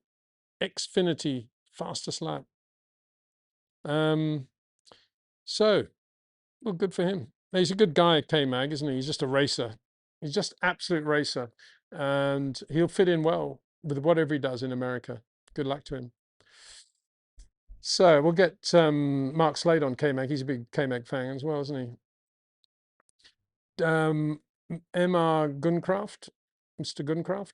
Do you think Ferrari can match Mercedes from now on till the end of the season? Well, at the moment, they're beating Mercedes on reliability. So if they can keep that up, that'll be a major advantage. If Mercedes still continue to have a few issues, nothing like finishing a race when your opponent doesn't to score some points. In terms of performance, no, I still think the factory Mercedes is the best car package out there, including the power unit. But there will be circuits and situations in which Ferrari won't be far away. And at the moment, as I say, they're more reliable. But I think it's still very much Mercedes going. Yeah, Sebastian Bourdais has been racing an endurance race series for years after losing his F1 seat. Yeah, I know. Terrible, isn't it? And Teo Pourchaire's another one. You know, he's now, what's he done? Run for Alpine or something. All these guys. I mean, Bourdais was not, where was fourth, I think, in that race that Vettel won for Toro Rosso. I mean, if Vettel hadn't won that, everyone would be saying, wow, what a brilliant race for Sebastian Bourdais. No, he's a quick driver, you know.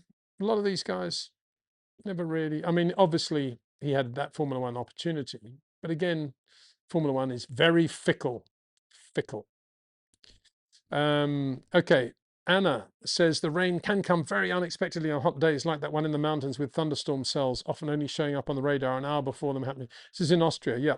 Okay, well, we shouldn't be too cocky about McLaren's comments then and be ready and to praise them when they can get out on those intermediates. The more they talk about it, the more the rain might come. At the moment, though, it's forecast to be very hot. But maybe that hot weather will bring the rain, as you say, but we'll see. I think Pirelli, they're doing some sort of FIA looking at the performance of the power units, how they're going to adjust that if it does rain as well. So that'll be interesting to see, I guess, kind of. Tenic3359. Hi, Peter. Do you think Red Bull can ever get back to its top tier ways post Horner? How long do you think it'll take?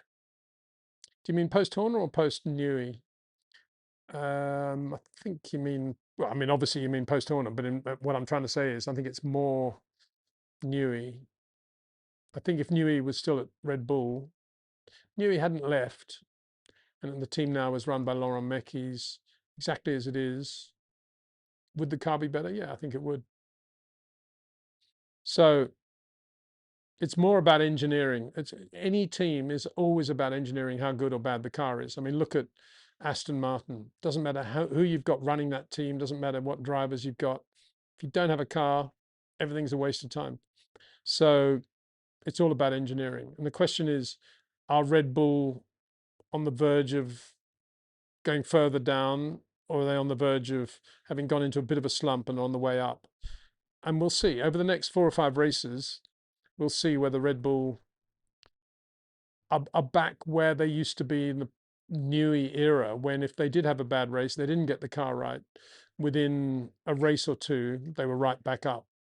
Newey always managed to get it sorted. But it's been long enough now for Red Bull, I think, and we should all be looking closely in the next 3 or 4 races to see what happens. And if Max doesn't have a car that'll put him on at least the first 2 rows in Austria, then we know Red Bull have got a real problem. Silverstone the same, because it's pretty much a chassis circuit. Spa, yeah, you could give them, okay, the power unit, if you include the electrics, won't be brilliant around there, I would imagine. Hungary, again, if Max isn't top 4 in Hungary, then we'll know that Red Bull are definitely in a decline, and that Max probably will be thinking, this ain't going to get any better. Need to think about what I'm going to do next year. Number 1 driver for GT3, Porsche team, Mercedes team, whatever. Josh G's, Lewis was right about them Brembo brakes the whole time. Them Brembo brakes.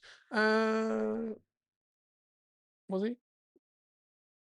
I'm not sure he was. Anyway, we'll see.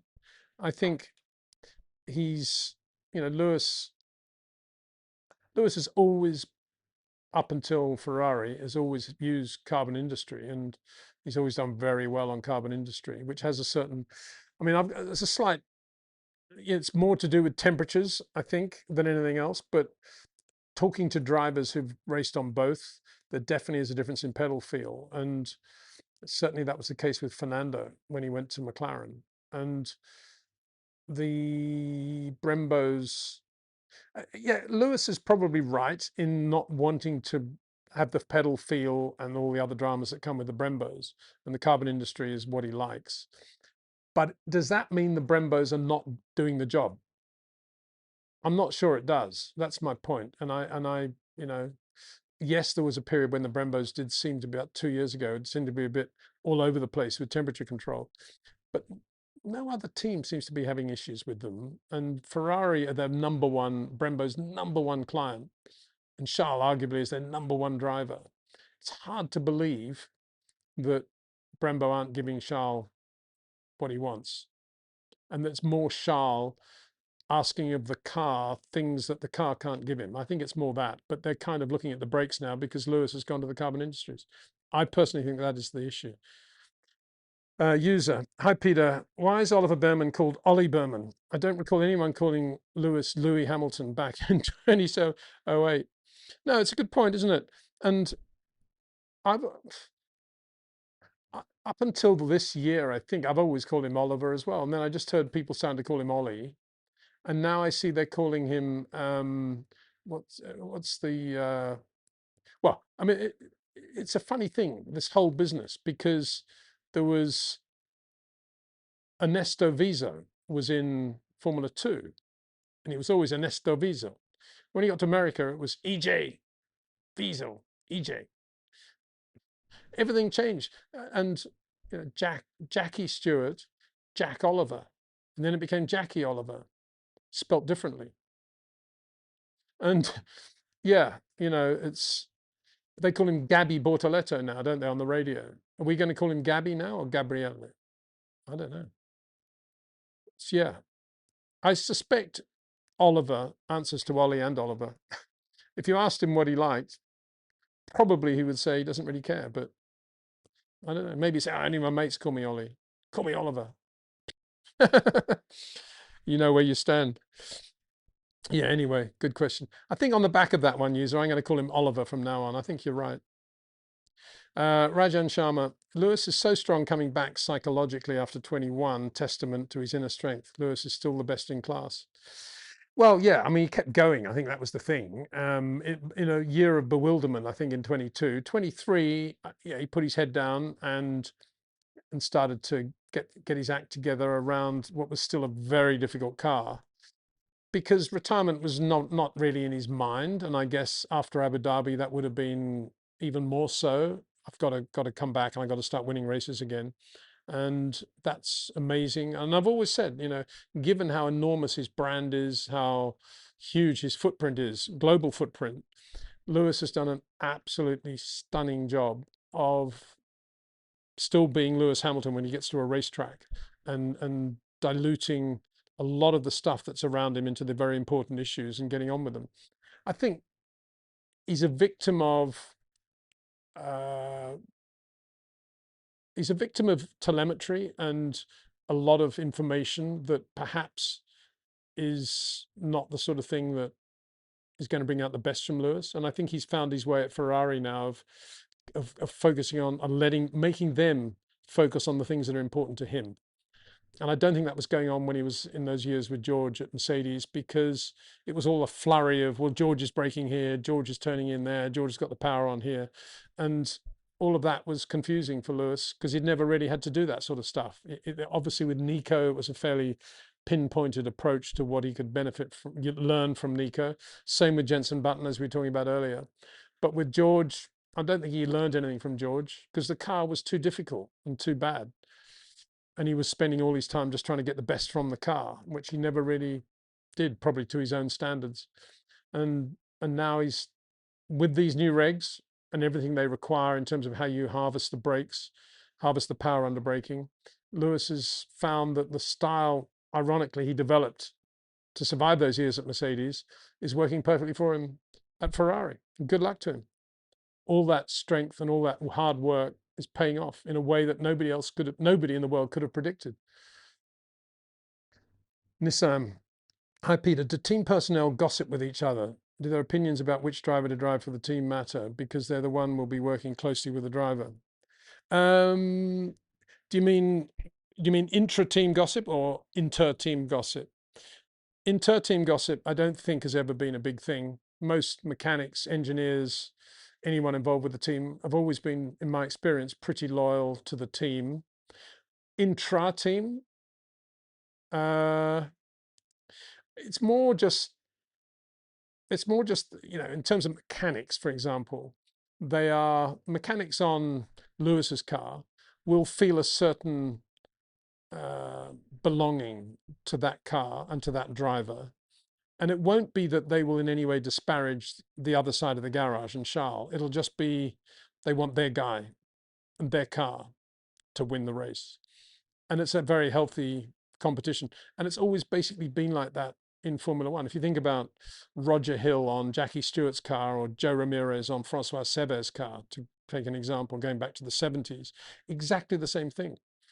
It just, Joe wanted more than anything else. He wanted Francois to win that Grand Prix. But if he needed to go and help the Jackie Stewart car on a suspension rebuild deep into the night, he would do it, obviously. And I think it's always been like the way in Formula One. People are very, very competitive, but they're also very professional in general. Obviously, you get one or two bad apples, but in general, everyone's very, very professional. And as much as a Lewis mechanic will be very loyal to Lewis and want Lewis to win that race, if the Charles car needs an additional person at some point, bang, they'll be over there doing the job. So there we go. For so many years, trail break. Josh G's, the Renault, the Williams partnership in the early 90s was dope. What's that mean? Does that mean it was so good you were high? Is that what we mean? I think Jimmy Jock Walter, our fuel man, was pretty high most of the time on the elf fuel that they used to use, that's for sure. Here's a super chat. Thank you very much for Sadak. Very kind. Thank you. Prime Vettel or Prime Alonso? If you had to build a team around one of them, same question for Prime Schumacher versus Prime Hamilton. Definitely Alonso in my case.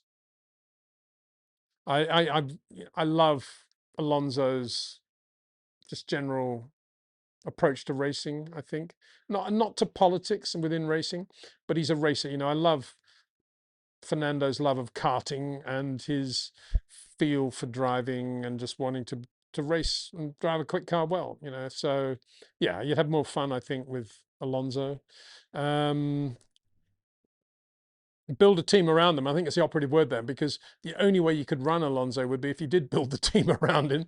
Probably Vettel these days as well, but there is no way you could have Alonso and not build a team around him, because what's the point of having Alonso? And he would make that very clear from day one. Prime Schumacher, Prime Hamilton. Oof.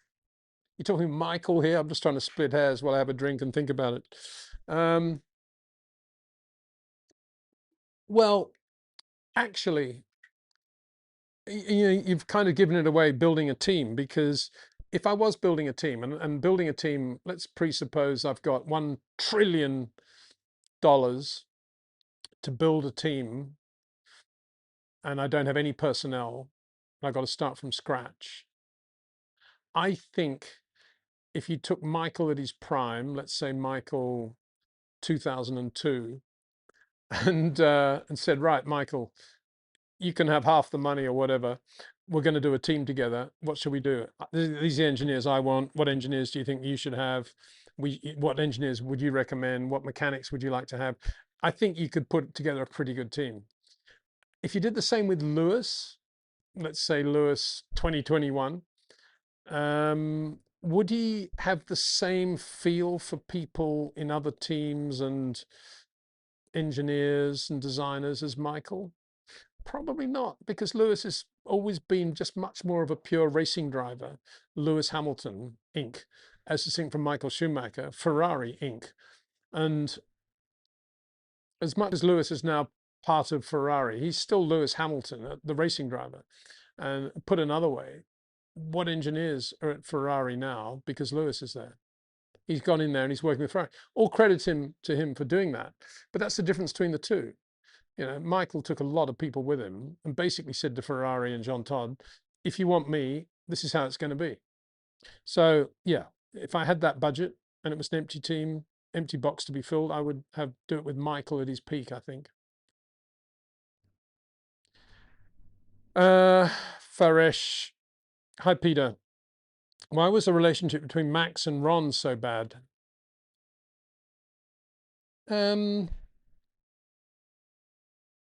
Well, I think you can't, I don't think you can leave Bernie out of that because Max was Bernie's guy for a long, long time. And when, Max became FIA president because Bernie enabled that. And when that happened, Bernie then had control of World Motorsport because he had Max in as FIA president, basically doing whatever he, Bernie, and Max decided. Well, whatever Bernie wanted to do, he then convinced Max to do it. So I can't think of any situation in which Max said, "No, I'm not going to do that, Bernie." In the way Jean Todt immediately did when he found himself FIA president with Bernie's endorsement. No, Max was always Bernie's guy and didn't really, he didn't blow his nose without Bernie's permission.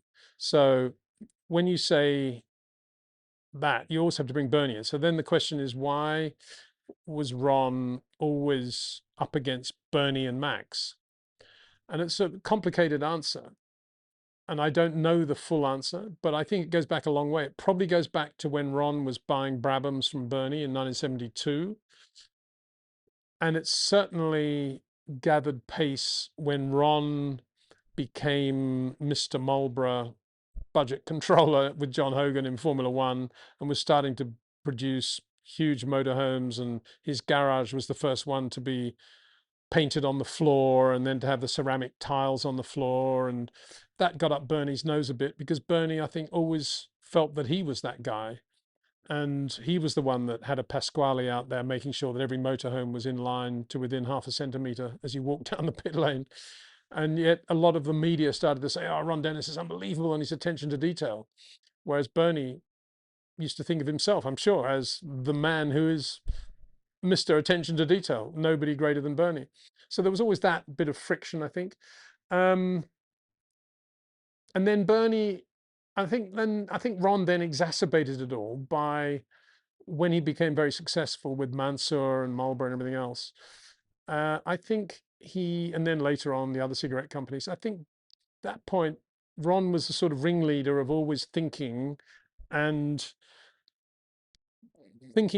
quite realistically that they could do a breakaway Formula One group from Bernie and therefore Max, and they could survive and do that because they felt Bernie wasn't giving them a big enough slice of the cake, and that it would all be more equitable if they did their own championship.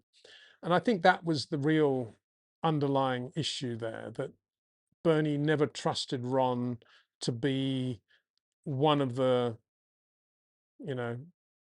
one of the minions on the ship of which Bernie was captain. And Ron never really wanted to be on Bernie's ship. He wanted to be on Formula One's ship and wanted it to be run the way he thought it should be run. So there was always that. And Bernie was always in control, of course. And that's why when they found eventually some grounds on which to penalize Ron, Bernie immediately told Max to do this, and Max thought it was a brilliant idea and loved it because he, through all this time, had agreed with Bernie and their distaste for Ron Dennis. And apart from that, I suppose I should add here, Max, very well educated, public school education, son of Sir Oswald Mosley, famous fascist politician, known for his racist views.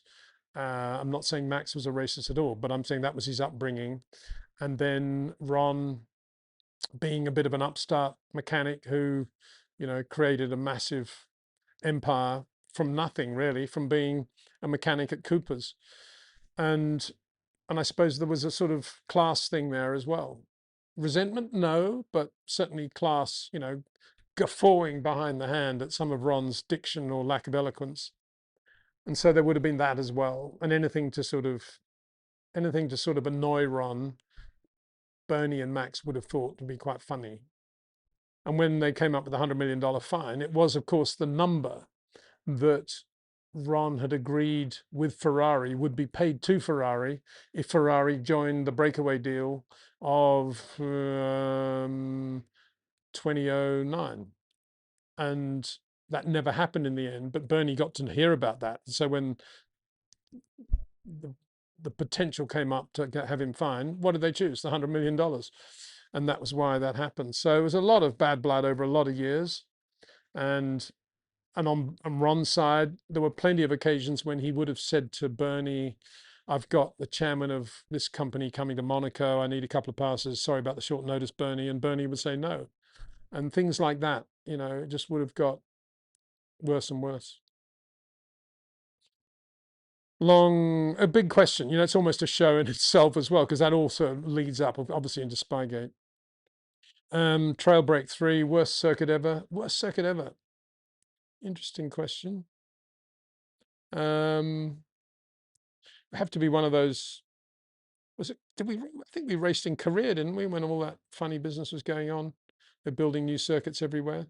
I remember that not being very good. I wasn't there, so I can't really say, but it's not very good, I don't think. Maybe the circuit that I was talking about at the beginning of the video, the Zeltweg airfield L-shaped circuit. They just went down runway, turned into a right-hander, another straight, hairpin left, down another straight, down to another left-hander, down the runway, into a hairpin and back to the start. And the timing race control was an old double-decker bus. And what did the damage to all the suspensions were all the seams of tarmac across the runways. And all the cars fell apart. Probably. No, Las Vegas, worst circuit. No, I wouldn't have said that at all. I quite enjoyed Vegas. As a Grand Prix, it was a great Grand Prix. Fabulous atmosphere. One of the best races I ever went to. As a circuit, yeah. Sorry, I'm confused now. I was thinking about Dallas. Vegas road circuit, sorry. Or you're thinking Vegas today? I was about to mention Dallas. That's why I was about to say a lot of people say Dallas, but I quite was into Dallas. But Vegas is the worst circuit. Okay, well, I won't dispute that really. 81 was not good in the car park of the Caesars Palace Hotel, and it was just like psh, like this with concrete walls everywhere, temporary concrete walls, bumpy, very hot, and this one's DRS special, isn't it? Las Vegas is public road. Oh, you can't include that as a circuit. Oh, well, yeah. Aaron, hey, Peter, I'll keep thinking about that worst circuit thing. I'm sure there are other good examples of worst circuits. I mean, you'd have to say Avus probably wasn't a great Grand Prix circuit either, because that was just two parallel straights, the Autobahn in Berlin with a sort of hairpinish corner thing at the bottom at one end and massive banking at the other, incredibly bumpy. And in the light rain, undrivable, as sadly Jean Bera found out in '59 when he went over the top and was killed. So in a sports car. So yeah, I would say Avus, not a great track either. Maybe Monza banking circuit as well, not great.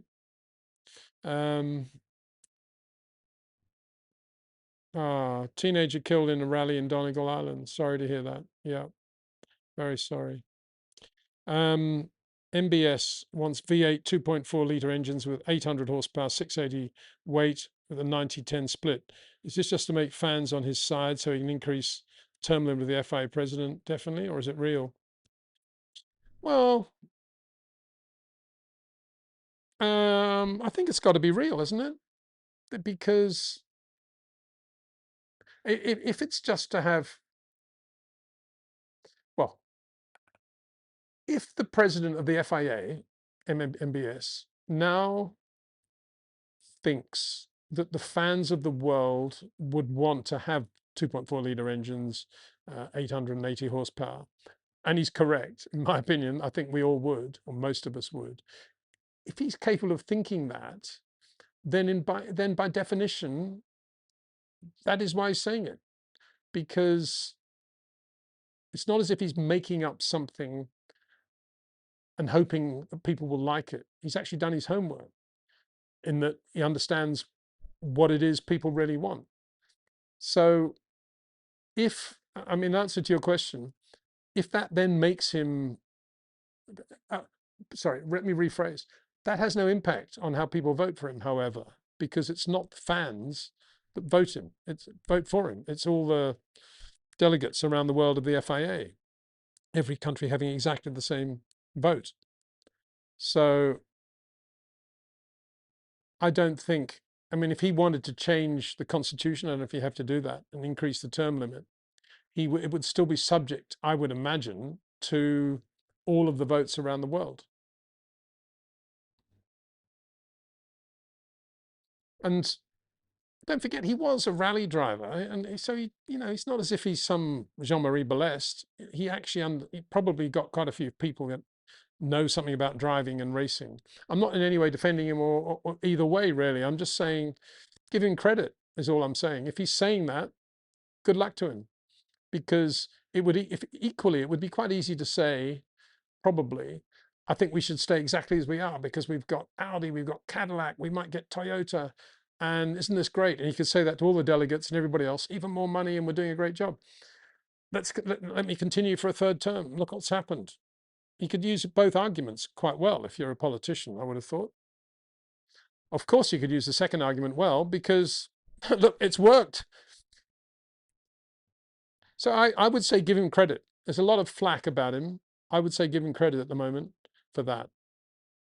And who knows, it might actually happen. Yeah, right.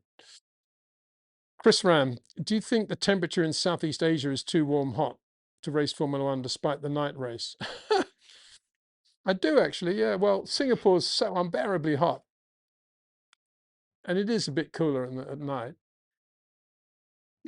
And it's still unbelievably hot. There's not a lot of wind there, really. I think it would be good always to hold Asian races in a place where there's a lot of fresh air and wind, top of mountains. Now, being facetious, obviously. No, I mean, in terms of actually not a country not staging a race because it might be too hot, no, I don't think that's. I don't think that's ever going to be a reason. Money will always rule on everything, and you have to. If worst comes to worst, you just find the coolest part of the 24-hour period, and if that's 4 a.m, you stage it at 4 a.m, and you work around that. And we kind of do that at Singapore, don't we? The whole thing's on a different time zone, and yet by the time it's actually put on at night, it's on the same European time zone. So, and Dallas was 8 o'clock in the morning, I think, wasn't it? When we had warm-ups, then the warm-up was something like 7:30 in the morning. It's doable. Carlo says 5:34 in Canada. Just woke up. Cheers. Hi there. Love Canada. I bet it's a beautiful morning there. Even if it's not, it's, good place. If it's pouring with rain and cold, down the road, the old coffee shop, get going. Tour de France starts next month in that heat. Yeah, well, so does Wimbledon. And there's quite a lot of sport going on in that heat as well. British Open, not quite as bad for them because they're on the coast, links course, but certainly Wimbledon, Tour de France, wouldn't want to be doing that. Curse Las Vegas, says incongruent tart you are. Singapore too. Really? No, I wouldn't curse Singapore. Really? Well, I think Singapore, for what it is an amazing event. Just the look of it, even before they run the cars, looks brilliant under lights. Those Paoli lights that Bernie set up.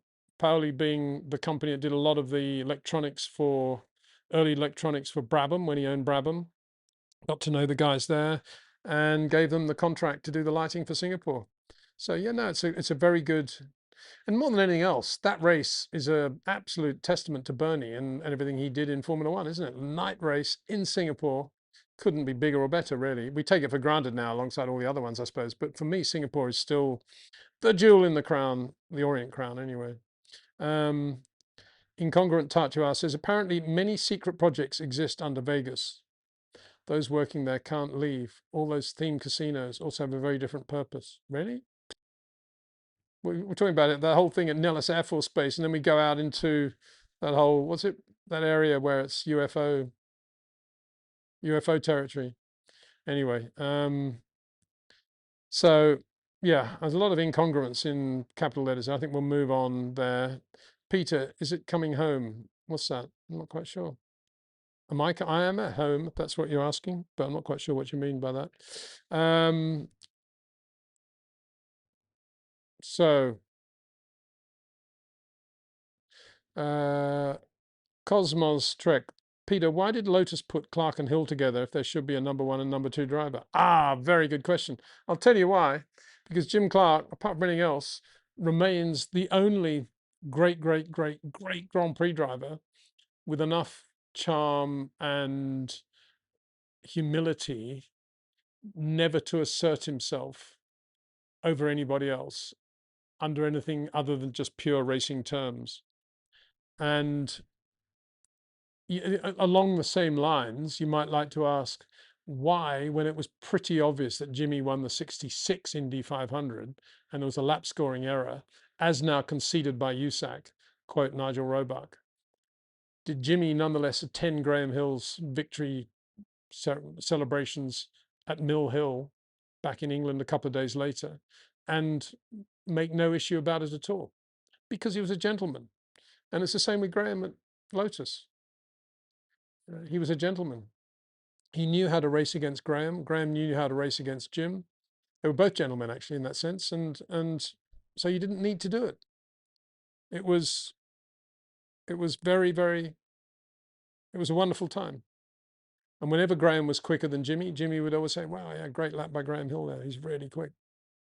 And then Jimmy would go and win the race. So it says a lot about Jim Clark, doesn't it? Science Junior to Audi. Well, I've been saying that he should have gone to Audi for what, at least 2 years now. So I hope you're right. But who, why, how? I mean, Nico Hulkenberg may retire, but he could take Nico's seat in a year or two. I hope he does. You know, he should have been at Audi a year ago.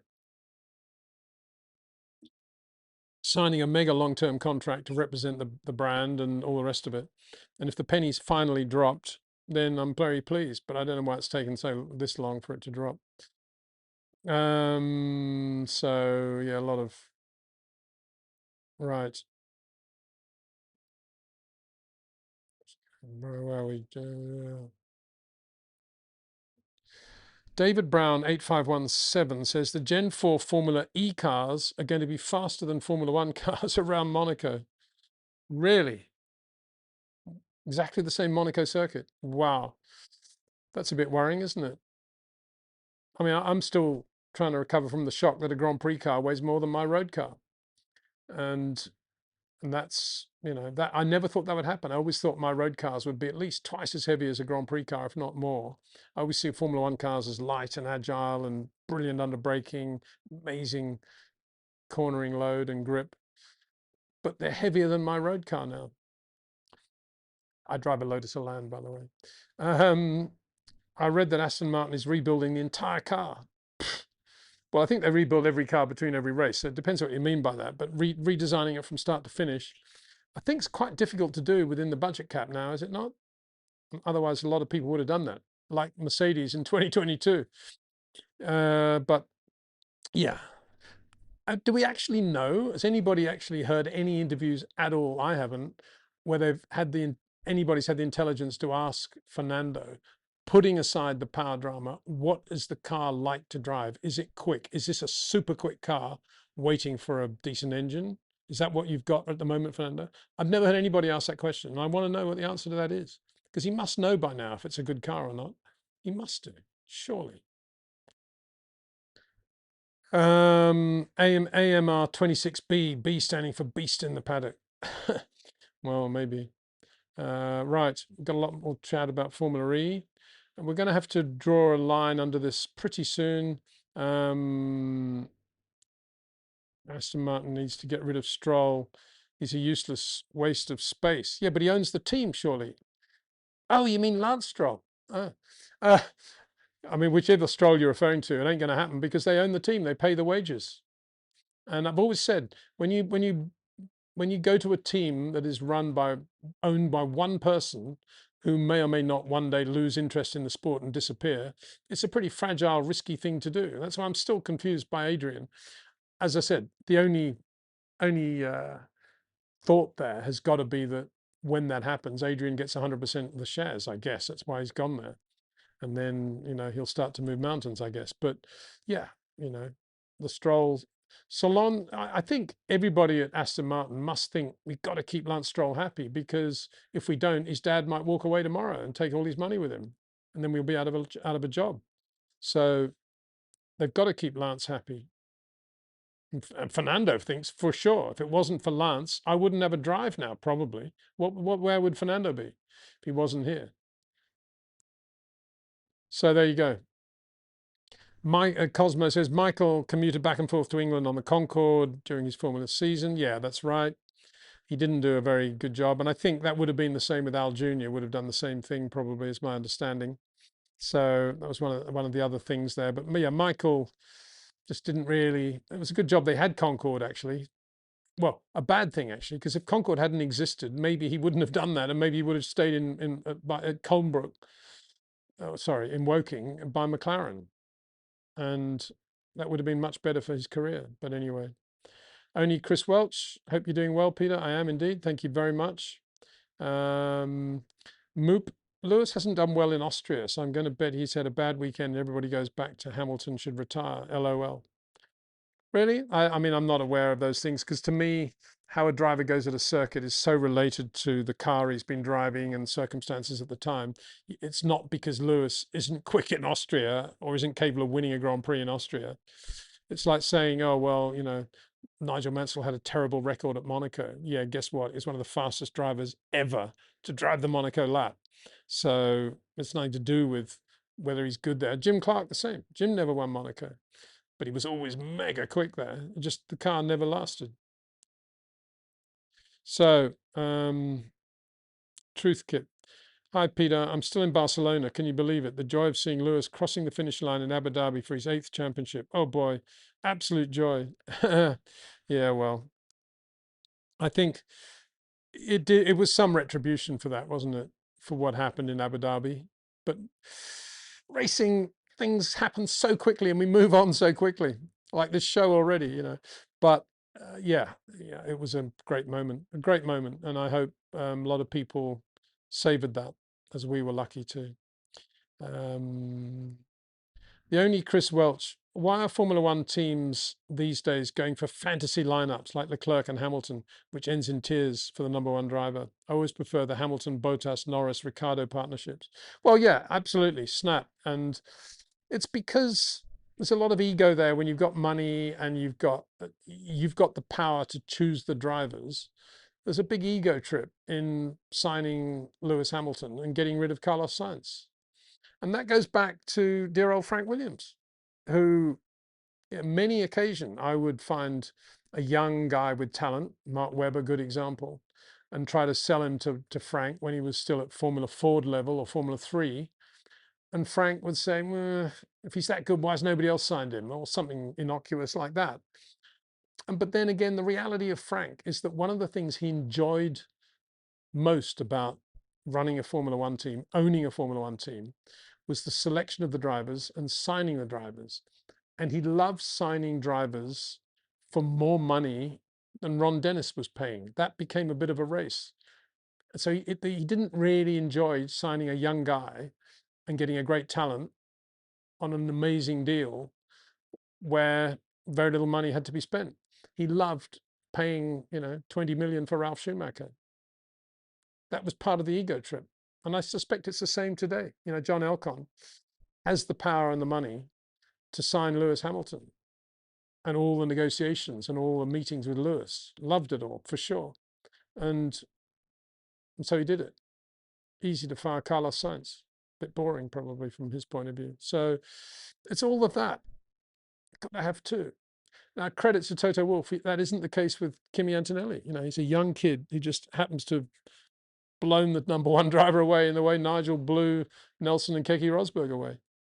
And that's a different thing altogether. But yeah, if you've got Lando Norris and Daniel Ricciardo, why do you want to go on an ego trip and sign Oscar Piastri when he's got a contract in Formula One anyway, and you can put him on some sort of deal and get him in a year or two? Why? What's the point? Oh yeah, got to get him now. Faster than Daniel. Got to get him. So what are we doing here? Right. trail break. David Coulthard stated that Lewis would have won regardless of the safety car with his pace.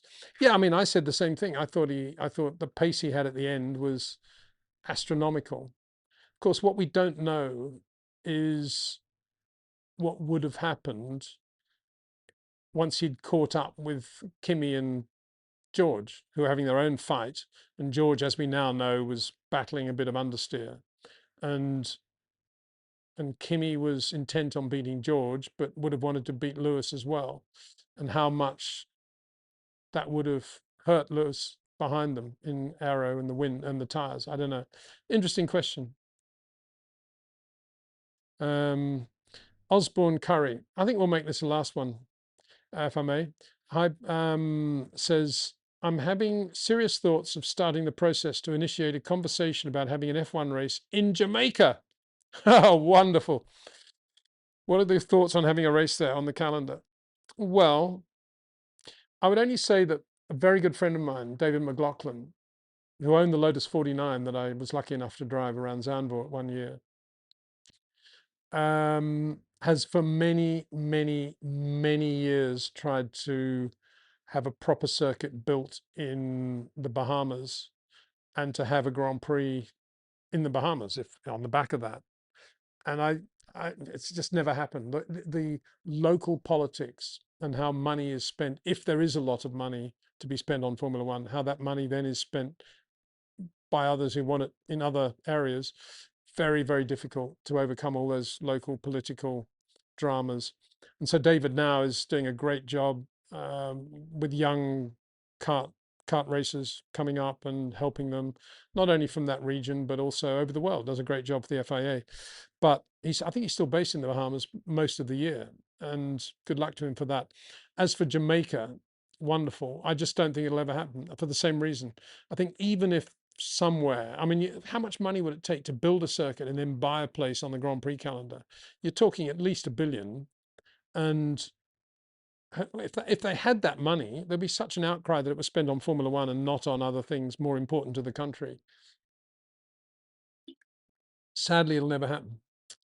What should happen, however, in my opinion, just to go back to where we were right at the beginning of the show, is that the FIA should have a system, or Liberty should have a system, more importantly, where there is a team under Rob Wilson, a team of experts who go to Jamaica, build a proper kart track, and we have basic karts to enable young Jamaicans, male and female, to race and to do well and to learn the craft, and then to come together and race others from other countries around the world in a sort of grand final, and then to be selected, the top 5 selected by Rob Wilson as to be the 5 in which it would be worth investing money then to get into Formula 4 and upwards and go that way, all different parts of the world, all done under the Rob Wilson system, because there's nobody better. You know, if it wasn't for Rob, Kimi Räikkönen probably would not have won as many Grand Prix as he did. And Rob was the guy that found him. Rob's found so many young drivers and give them opportunities because of their talent in a road car. And Rob can just tell it like that within half a day. And that's what should happen. And I think Liberty should get behind that. In all the countries, they'd love to see represented in Formula One just by a driver. And imagine if there was a Jamaican driver, a true Jamaican driver in Formula One. Imagine what that would do for Formula One. And obviously Jamaica, and certainly that part of the world. You know, it'd be a great thing. You don't need to build circuits and have a Grand Prix. Just do it with a driver. It's much cheaper and much, much more simple. That's my thing anyway. Anyway, there we are. I'm going to have to go now, guys. You know what I got to do now? I got to do a 2-hour session online video with Jack's teachers through every subject that he's had. Get their assessment of his year. No wonder he's still in bed asleep. I think he wants to have anything to do with that one. Quite rightly so. So I don't think there's anything else I want to say at the moment, other than a big thanks to you for being a part of the show. Thanks so much. Same format this weekend, Friday, Saturday, Sunday videos, plus for members, the live chat during the race. If you haven't yet decided to become a channel member, I would love to have you on board, and there'll be lots of content like that, plus the driver analysis videos that we're starting to do now as well. Not necessarily after every race, but whenever decent photographs that come along from Pirelli, from Spacesuit Media, from others, give me opportunities to look at cars going into corners at the right place. Then we can do some proper analysis of what everybody's doing. So watch out for those as well. Apart from that, see you very soon. Have a great Wednesday. I hope it's not too hot if you're in the summer. If you're in the southern hemisphere, I hope it's not too cold. Hope you're having a great day, great night, great morning. Take care and see you very soon.